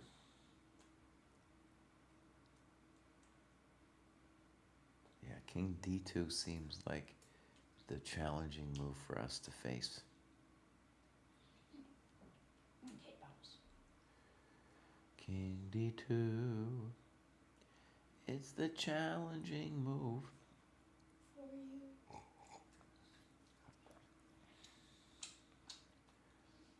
You could always go rook G4. I'm seeing some crazy ideas. Here's a crazy idea. If King D2, back, Yeah. rook C4, check, King C1, check. Here. Here. And there's no defense against mate, bro. Because the rook's in the way of the escape square. He can't get out because his rook's in the way. It's mate coming. Let's see what happens here. He allowed rook takes c2. And now black is definitely on top of the business. This looks winning to me. Duh, winning. That's right, buddy. Duh, winning. Okay, wait, it's not over yet. He's got HG, rook g4, rook h3. Does Twitch chat have to say? What does the Twitch chat have to say? All right, here we go. Donchenko's coming to Charlotte right after this. Well, I don't think he's going to come if there's going to be a lot. That's going to be a big tournament. Who's going to Charlotte, Firesnap? Who else is going to Charlotte that you know? Mm-hmm. Ooh, look at this move, you guys. Look at this move. Check to the miserable king. Forced. Ooh, look at that.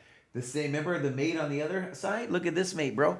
Oh, welcome to the dojo. Rook f3, king g4. Here, resigns.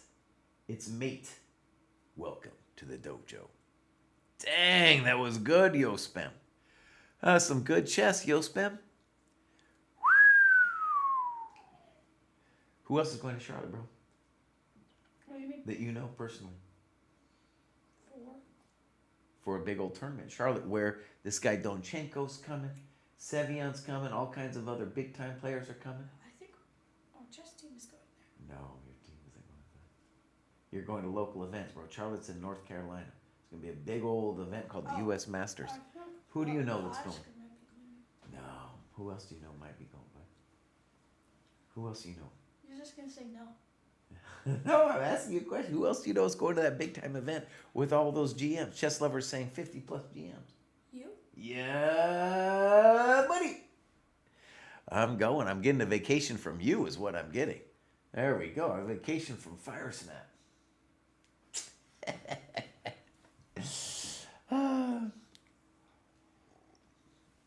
Kostya's going too. Clutch easily is talking smack about Yospem trying to become the next Abasov. Cruel. All right, let's go back here. So, basically, we got one more game. Jose just needs a draw in the next round. Do we have any active games? Yes. Let's go. Only active games. We got this Donchenko chump. Dumb-Chenko? That should be our nickname for Dumb-Chenko. I didn't understand King C2 played there immediately. All right, let's just go back a second. Bishop F8. Bishop C7. I see. Oh, it's King F. Oh, my mind was all messed up. King F7. I get it. He wants to play King E8, King D7.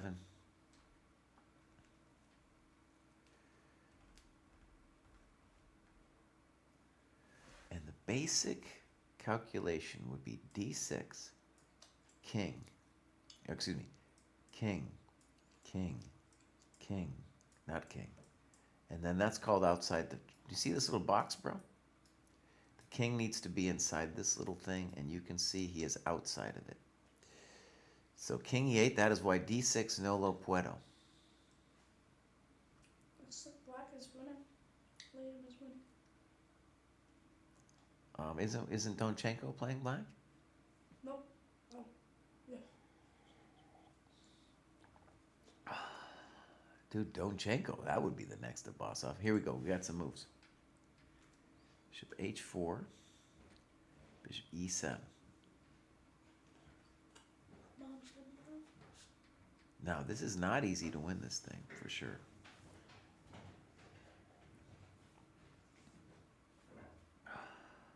We can play G3, though, so that means we're winning, actually. If we can play G3, we are winning. Winning.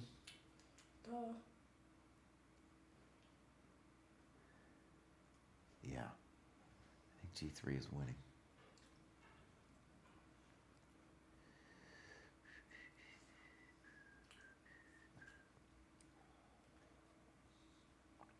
Let's go do something fun, actually.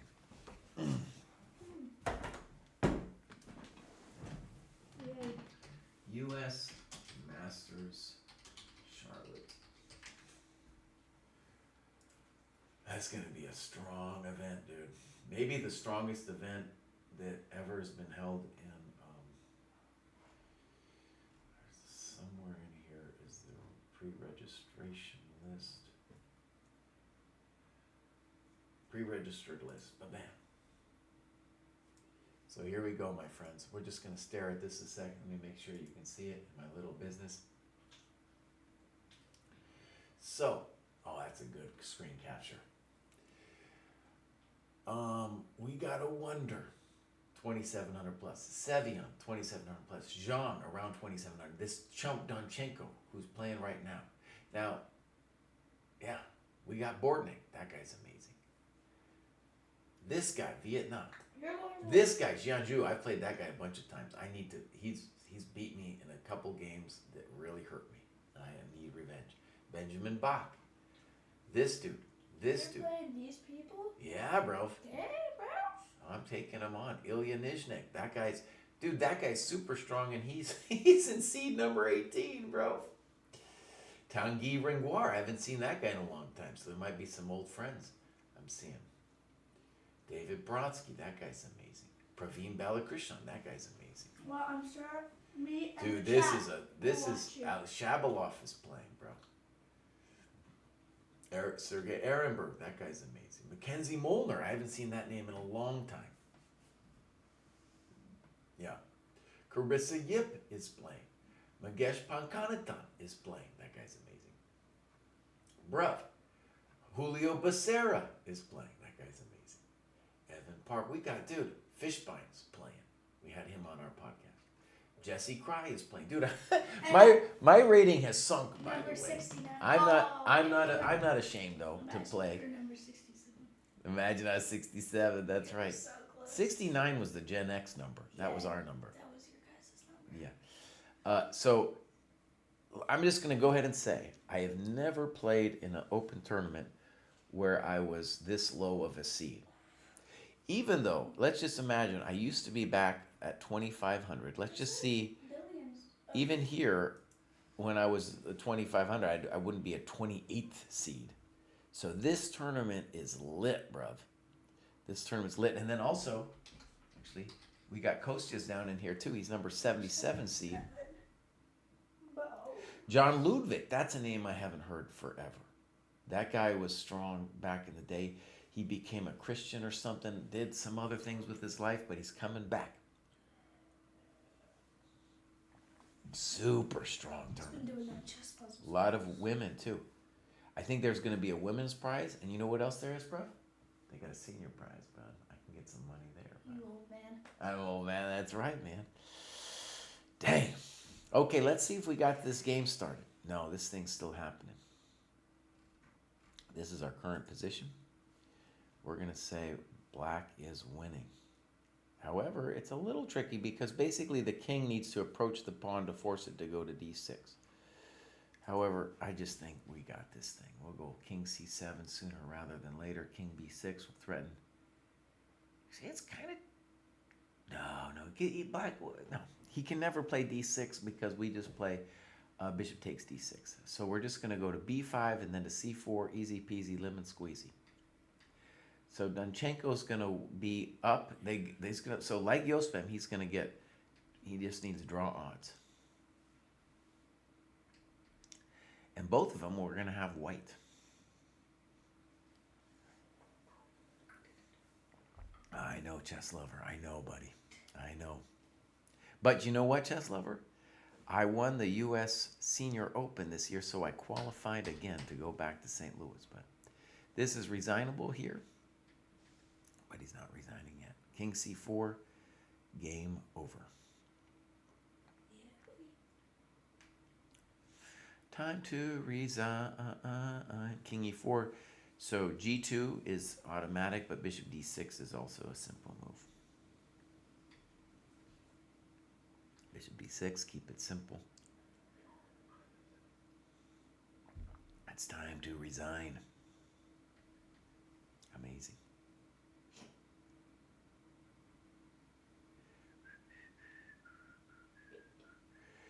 I played Larry C last time I was there. Had a nice victory. Larry C, dude, is somebody like, you get older, it's harder, man. You get older, it's harder. All right, that is over. So I'm going to take a potty break, and we are going to, let's go over here, and we're going to click on to the next. Well, the next game should be showing up pretty quick here. It's not showing it up, though. These chumps, huh? I'll be here on chump duty. You'll be here on chump duty? Okay, cool. Wait a second. All right, let's find it so you're ready to go when they go. So we are looking at, bruv, Sevian is out. Sevian's going to be at that tournament. All right, so it's going to show up here, bruv, and then you just click it when you're ready. If it might be a couple minutes before it goes.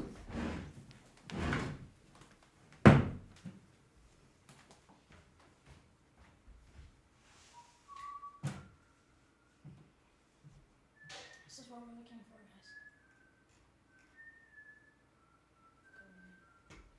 Look at what everybody's saying.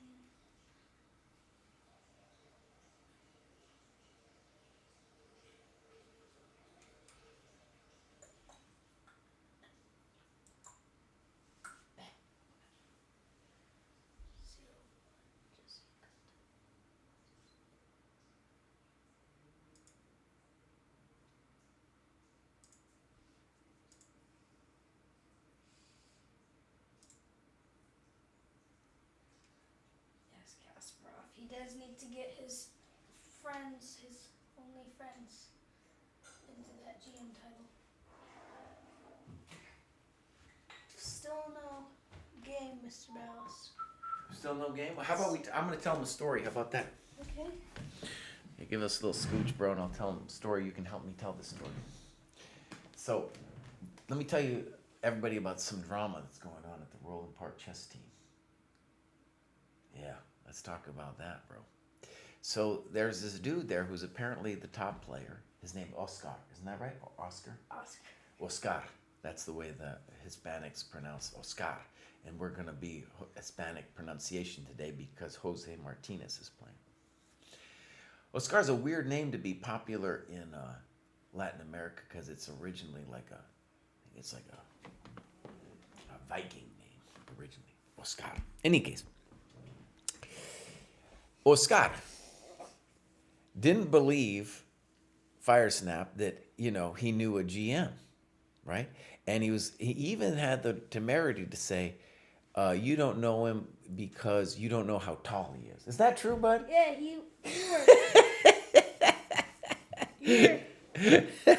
we were playing a video game, and he was like, how tall is he and what is his age? And the Google was like, he's like 5'3", and his kids still live in California.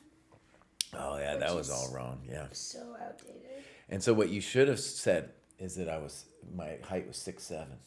That's what you should have said, bud. That's what you should have said. All right, we might get this going on here. So anyways, here's what I'm thinking, though, Firesnap, is you show them this vid of you hanging out with me. That's what I'm thinking, but you keep saying D's nuts, so the computer, my school computer, blocks it.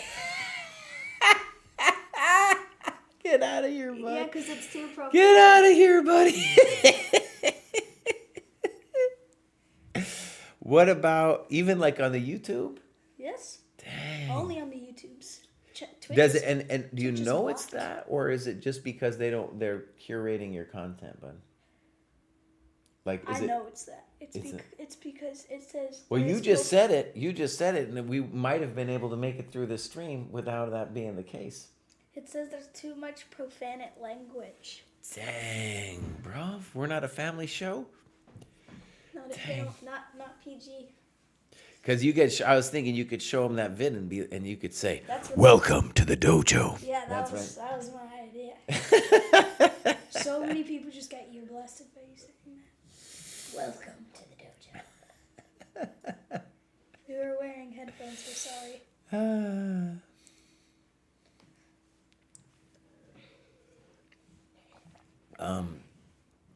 Now, do you know what that kid's last name is? Mohapatra. Oh, wait. You can't actually say it online because then there are some parents who get really upset Gosh dang about it, that. not these chumps. Okay, but this is what we're going to do. We want to go look him up, You bro. chumps on YouTube and Twitch. See, they didn't understand how to spell that name anyway. But so what we're going to do is I'm going to have you type in that guy's last name, okay? And then we're just going to see his rating to see how much higher he is than you.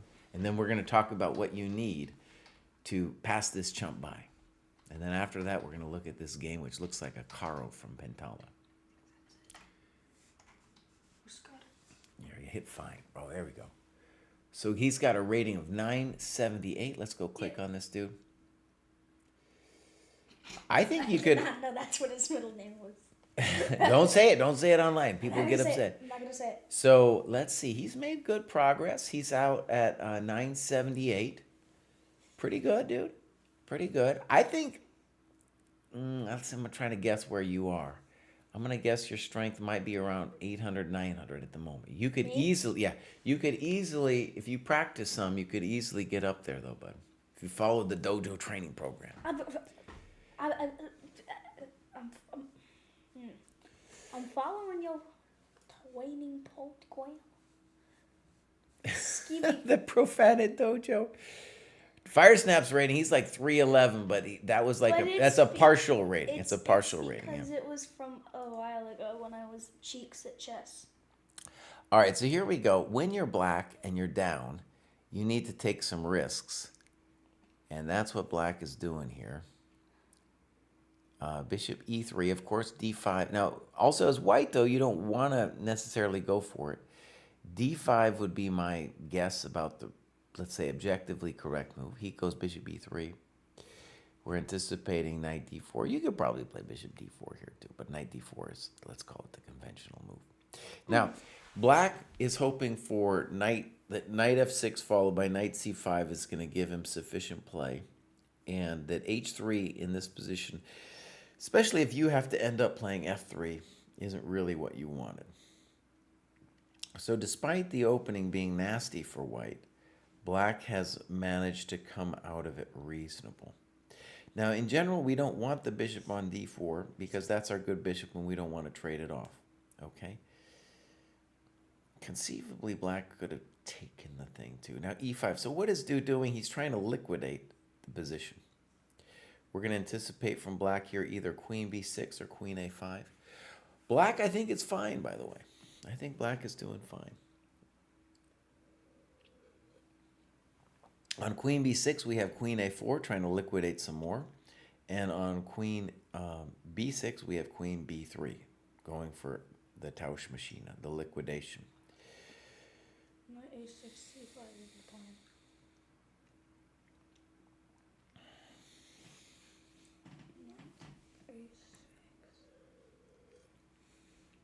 I'm a GM to Katsparov asks, you got to help Kostya get that GM title. Take him to the sweatshop. I'm trying, dude. It's a little hard because, we work together and we have, a lot of, I don't know, not like really hard fights, but we're working together. We're like, let's say, for example, we're developing this thing for January 1st. It's a beautiful program. Maybe I'll even talk about it in a little bit. But before I get there, I'll say, we have to battle a little bit about the vision of that thing. And what I'm trying to say is when you work with somebody, it's not easy to be like, okay, I'm going to accept you as my sensei, right? So if I could, if he would, I could help him. But he's not ready for that help, if that makes sense. I think somebody else could help him. And I think he, All right, I'm anticipating queen a4 with liquidats. But I don't think I'm the one to help him. Now, the good news for black is black has a completely acceptable position after queen a4. You can imagine snip, snop, bishop d7. What's that? Is Mr. Kavutskiy going to be joining us? Mr. Kavutskiy? No. Dude, he is an unmarried man, so he gets up later. He's also in St. Louis, so it's 6:50 there. he has not once got up for this show, whereas Pruess is Pacific time, and so this game starts at like 1:30 for him. His marriage is in trouble. You gotta tell him to get because of up that. one time to beat the great fire snap. That's right. He has to meet the great fire snap. All right, now White is thinking to himself, do I really want to liquidats with Queen A4? Black gets a playable ending, and the other option would be to just play Bishop E2 and castles and say, what? I'm doing fine. Both are totally plausible for White. But it's just equal at this point. I don't think Black has, White has anything special.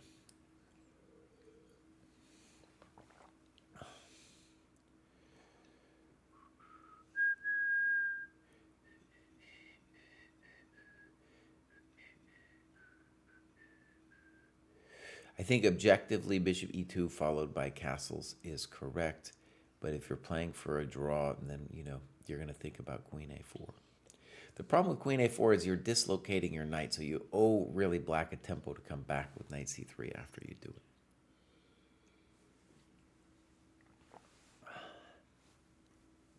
For example, Queen A4, snip, snap, Bishop D7, Knight C3, and either Knight C5 or Bishop C6, and Black is fine. Bishop E2 played. I think that's the right call. We are not interested in no endgame here. And now Black plays castles, castles. Good. What's that, bud? I want to see what Twitch chat. You want to see the Twitch chat? Okay. Talking about anything interesting over there? No.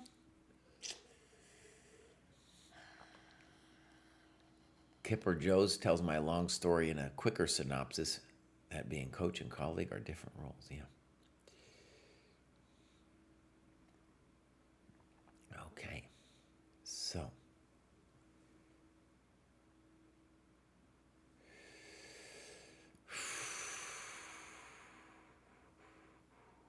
Skibix wants to know what my rating is. I'm an international master. Skibix his rating is partial, and it's 300. It's 300.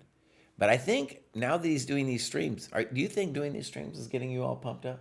Yes, suppose. Yeah, it is. Okay.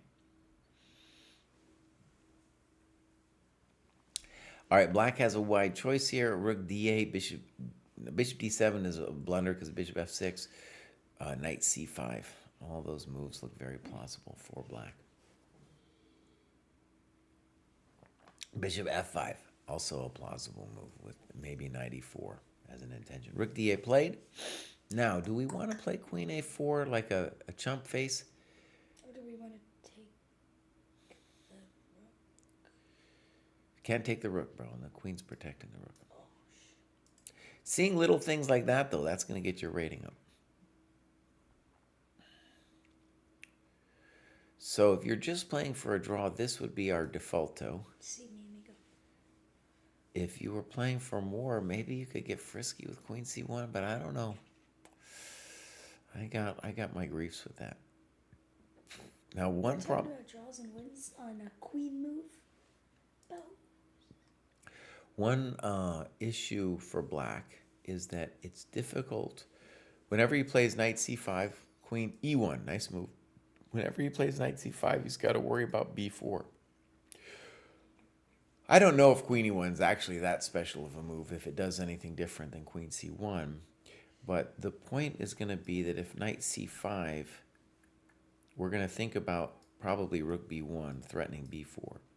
And so what I'm trying to tell you all is Black wants Knight C5, but because his queen's on A5, it's difficult for him to achieve the A5 blockade. So if you want to put your knight on C5, you want to be immune to the B4 stuff. But after Knight C5, Rook B1, you can't play the move A5 in time. All right, Queen B6 played. Probably a reasonable move. Now, we got several moves here. Knight A4 is a thought. Chump move. Knight A4 played. I'm a GM today. Yeah, but the benefit of Knight A4 here is like, let's say Queen C6, which we'll call El Natural. let's say maybe b3. We are preventing knight. We're not preventing knight c5. We're just going to take it though when that comes. What about knight g5? Then we go. Knight g5? Yeah. This one? Yeah, I've been looking at some interesting variations. Okay. In general, before we start launching that stuff, Firesnap, we need to bring our pieces into the game. Bring them coconuts out. Bring them coconuts out. Pop. That's the one advantage, the thing I always tell Firesnap. Now, all right, Queen e6. Michael Saxton wants you to take a shot. Boss better go get that glass. So an advantage of this move is now if b3, bishop d7, and you're actually touching my coconut. Oh no, not the coconut. Just go b3. Then your coconuts won't be touched anymore. And the b2 square is open for the rookie monkey. Now we don't have to play b3 here. There's no rush. But if bishop d7, as you were saying, I was saying you should probably just play b3. It would be good if we had a nice move here. b3. Bring your peasants out. It's fine. Even though it's not so pleasant for a peasant. Even though it's not so pleasant for a peasant. Could we play b4? Oh, I think b4 might be a nice move. Firesnap. You're welcome. Boom. And you know, a lot of times, Then we can go b5. whenever you say b4, though, you got to ask before what? Oh my god. Before we play b5, that's what. Yeah, that's what I was saying. And then we're covering this square, so that's kind of cool. Yeah, I know about. That's what b4 is a pretty intense move. b3 is played. He's playing cautious. Before he sees, I'm a GM today. I called it b3. All right, bro, you're a GM today. Bishop d7. I'm anticipating now queen a5. Yeah. Seems like a good move. Now, the point where we didn't do it before is before he had b6, but now I'll snip the knight if he plays b6 because the bishop has lost communication. So maybe the variation we might expect is something like queen a5, snip, snop, crop, and lop. Wow. Or maybe this one, so we don't get hit by 93. Anyways, one of those, and then I'm going to say it's a roughly equal position. Maybe queen b4 is better. Let's see what we got. Knight c3. Okay. Chump moves. I don't know if it's a chump move, but in any case, You should. he didn't like queen a5. He should have done the pawn before b5. Another drink for the game. That's what I told you, boss. Boss, connect to your rooks. That's what I'm trying to say. That's what he's trying to say, yeah. Now, so black has two basic moves, knight c3 and bishop c6, both look This reasonable. is where my knight g5 comes into Axionis. No, we can't go knight. Stop doing this, bud. You're Why hanging not? you're hanging your big coconut. Dang it. Bounce. This bishop is basically sitting on black. We're waiting. We're saying, dude, you're gonna have to move your knight someday anyway. Then I'm gonna snip you. Not the end of the world that I snip you, but I'm gonna snip you. Snip ya, and then you're gonna snap ya. I would say black should be happy with this position in the sense that it's just a position with a little bit of messiness where you have a chance, certainly, to win this thing and force it to the third tiebreak. 6 or 7 seconds. Yeah, it's 6 or 7 seconds.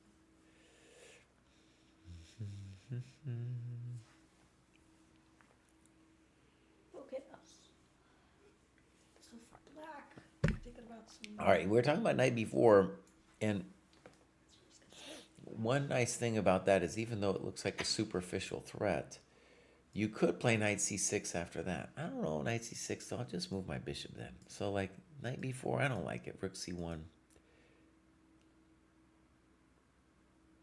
Here's a dirty thing though. Look at this. Rook c1. Bishop c6 was played. I'm going to quickly just show the dirty trick here. Knight b4, rook c1, bishop h6, check to the rook. Ah, you got me, son. You got me. All right, bishop c6.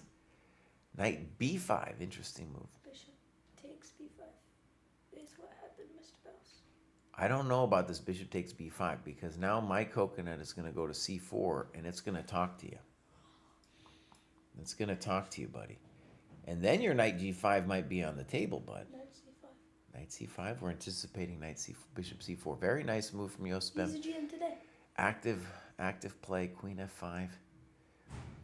White has several moves here. Queen e3 could be a basic move. I like queen e3 because Faugra said earlier we want to connect the rooks. So queen e3 would be a nice simple thing to do. If you would have gone knight b4 black, could have gone for that forky. By the way, I'm going to say that white is better in this position. We now have the two bishops. And maybe the argument for black is just long-term. Long-term black has to make an argument to say that the bishops are chumps and that the double pawns are meaningful. I don't know if that's true. Firesnap doesn't really believe it either. So if rook a c8, we're just going to plant a rook here and say thank you very much. If b6, we're going to plant a rook here and say thank you very much. At some point, you might want to play, you do want to play e6. Okay, but here's an interesting problemito in Casito. Whenever he plays e6, why does he want to do it? He wants to break this off. Why can't we take the c5 knight again? Well, it's our move, and we just played queen e3. Who's a GM today, by the way? That's me. No. Yeah, I called queen e3, bro. I'm a GM today. I called b5. I called b3. So. We only say it on the move in question, bro. Okay, so queen e3, and what I want to say is he's got to defend the knight somehow. Whenever e6 comes, this might be the cold shower we're looking for. I don't want no cold shower, bro. And I have a dirty trick in mind. If rook a c8 or b6 fire snap, we might want to ponder knight g5. Yeah, buddy. And just as an example, if e6, oh, I wanted to ponder this. I wanted to, but it's no bueno because he goes here and touches my coconuts. No, this is not. I don't know. What about That's that? the kind of thing he's And going to then worry after that- about, though. And then after that, he could play f3. Check to the miserable. All right, here we go. So this g4 at some point could be a real hassle in the castle for Mr. Black.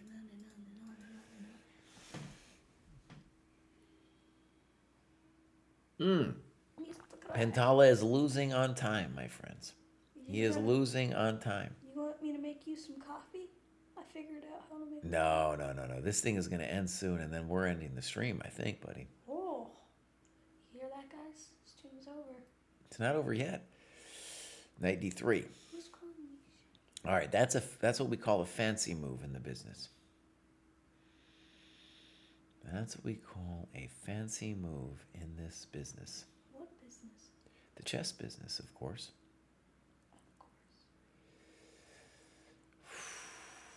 All right, we got several reasonable looking moves. Rook a1. If we were scared of what black's doing, we just play rook a1. Oh, no, maybe we don't play rook a1. Maybe we don't. Okay, rook a1, I don't know. If bishop c3, which is our other candidate move, we got to worry about some kind of knight discovery weirdness. And maybe a knight f4 weirdness. But bishop c3 is the move we'd like to do. And so knight d3 is definitely a tricky souse from the bows. He's trying to get tricky. He needs to get tricky. He needs some tricks. From the bows.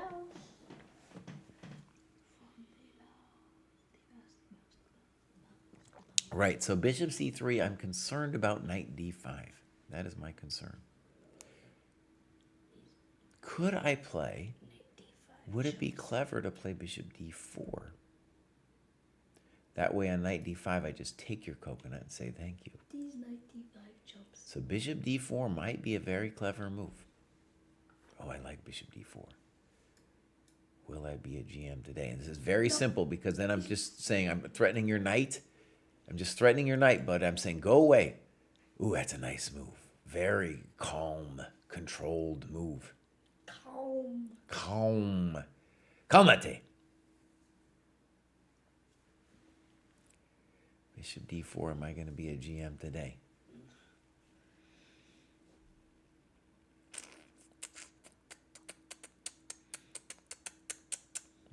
I like bishop d4. That's a hell of a drug.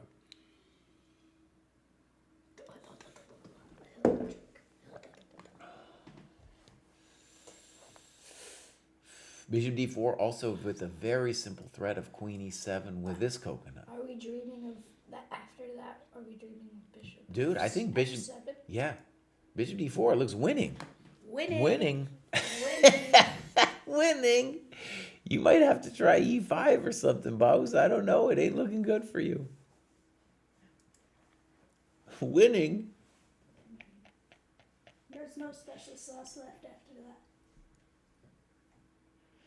Maybe you gotta play. Now we get that queen takes. You might have to do this move, and it's this is called hairball. That's what we call that move. Then don't we take with the nighty night? We probably take with a nighty night, and Think get that. Then we got. We'll be that so looks reasonable for us, dude. If we could check this king. He might. H7. He might survive with that, but that's not what we're not. We don't care about survival. If we get either an equal position or a winning position, that's what we're looking for. Play the move. Yeah, bishop d4, buddy. You need to do it. Got this. Come on. Jose. Please. Oh, I'm telling you, man. There's some Spanish streams going right now, and they're screaming things like goal. All right, rook 81. We're gonna call that the chump move. However, don't worry, buddy. Don't worry. This is still like white's still in control, and the move that I was thinking black can dream about is 95, e6. And we gotta wonder if we got something special. I wonder. So 95. I liked our bishop d4 better. We'll check with the engine maybe after the stream. All right, 95, e6. So I'm a GM today. Katsparov says Yosipam is breaking through after being stuck with the Indian kids. I don't know if he's breaking through. Black has now like dreams, because now the bishop on c4, if it does not have any tricks on this, he is just worthless. Has there been any two 600 versus two 700 games? Black has come here. Yeah, we've had loads of 26 versus 2700 games. Patrick wants a sack on f7. I get it, but I also don't see how it works out. If like g4, I always have queen e4. These chumps over here on the FIDE stream are yapping about the chump Liam Lee and chump Dumperov game. Why isn't the dojo advertising Black Friday deals? Oh, we might. That's a good point. Let's add that to the list. Yeah, buddy. Thank you very much. However, let me tell you what we got. We have a Goa deal, World Championship, World Cup deal. And that is, what is the deal? Can you tell them what the deal is? What's the deal? Oh, you don't remember, bruv?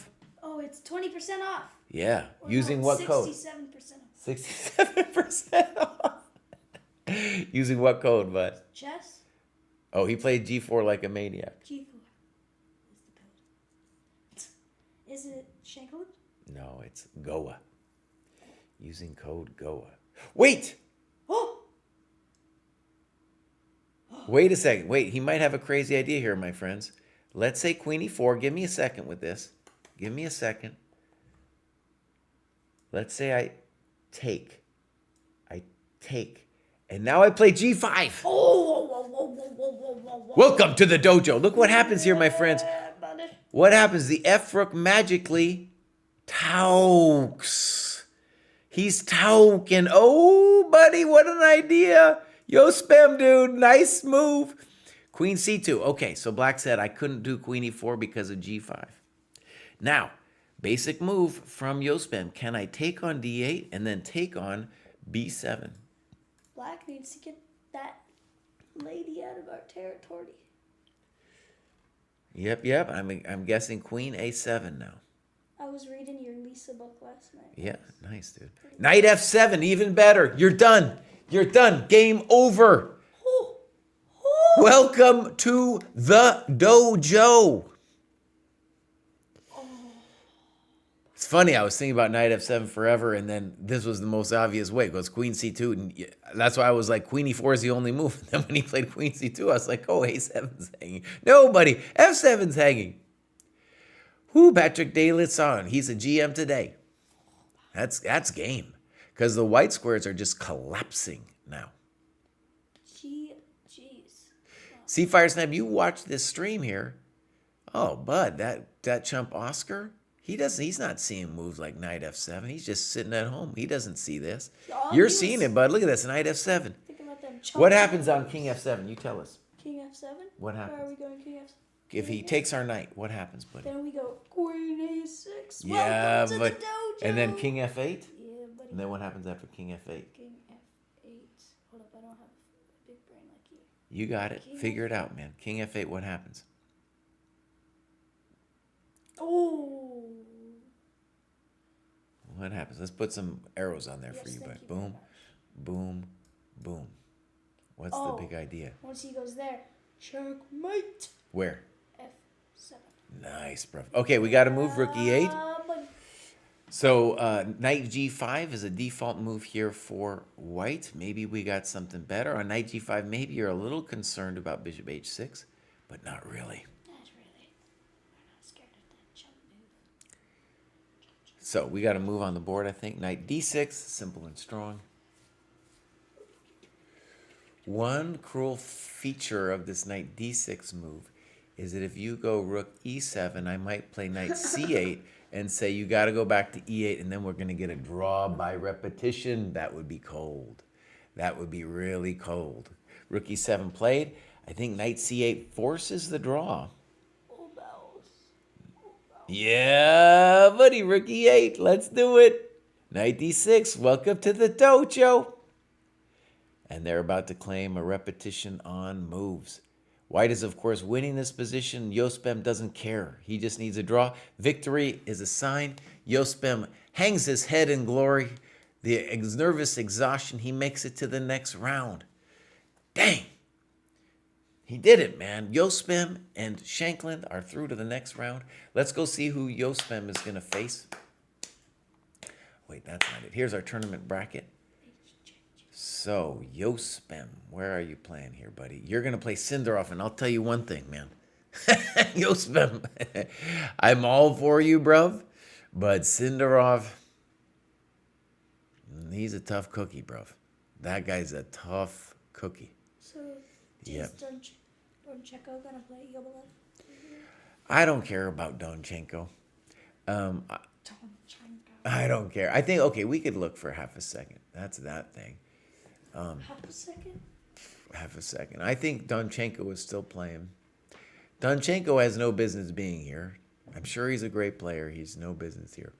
So, where is Donchenko? Here they go. They're just playing and playing and playing. So, Donchenko is 3-3. Nah, you know what? I don't care. Though Liam Lee should win, but I don't care about it. I should win? Liam Lee, yeah. So, amazing, friends. We are going to be back. Me and Pruess are going to be here at 5:30. I will also be here. Yeah. Or, excuse me, is it 5:30? Is it that early? It's 4:30 Eastern Time. 4:30. Before we raid somebody, I want to show you guys something. I have to log my own business here. So this is the Dojo training program. This was the game that we were looking at, so I'm going to delete this. I don't need this. And now I'm going to go log my business. Yeah, buddy. How many hours would you say we did? I did here. Right? The Twitch is nice because it just shows me I've done 340. A lot of that was coffee, though. Me making coffee. So I'm only going to count. But go 320. 320. Okay, good. So I'm going to give myself credit for 3 hours and 20 minutes of work. Update. I have met my weekly goal. I've well surpassed it with 19 hours. But, you know, this is a little bit of soft study. You know, I get something out of this, but I'm also streaming at the same time. I'm not necessarily going super deep. I'm going to give you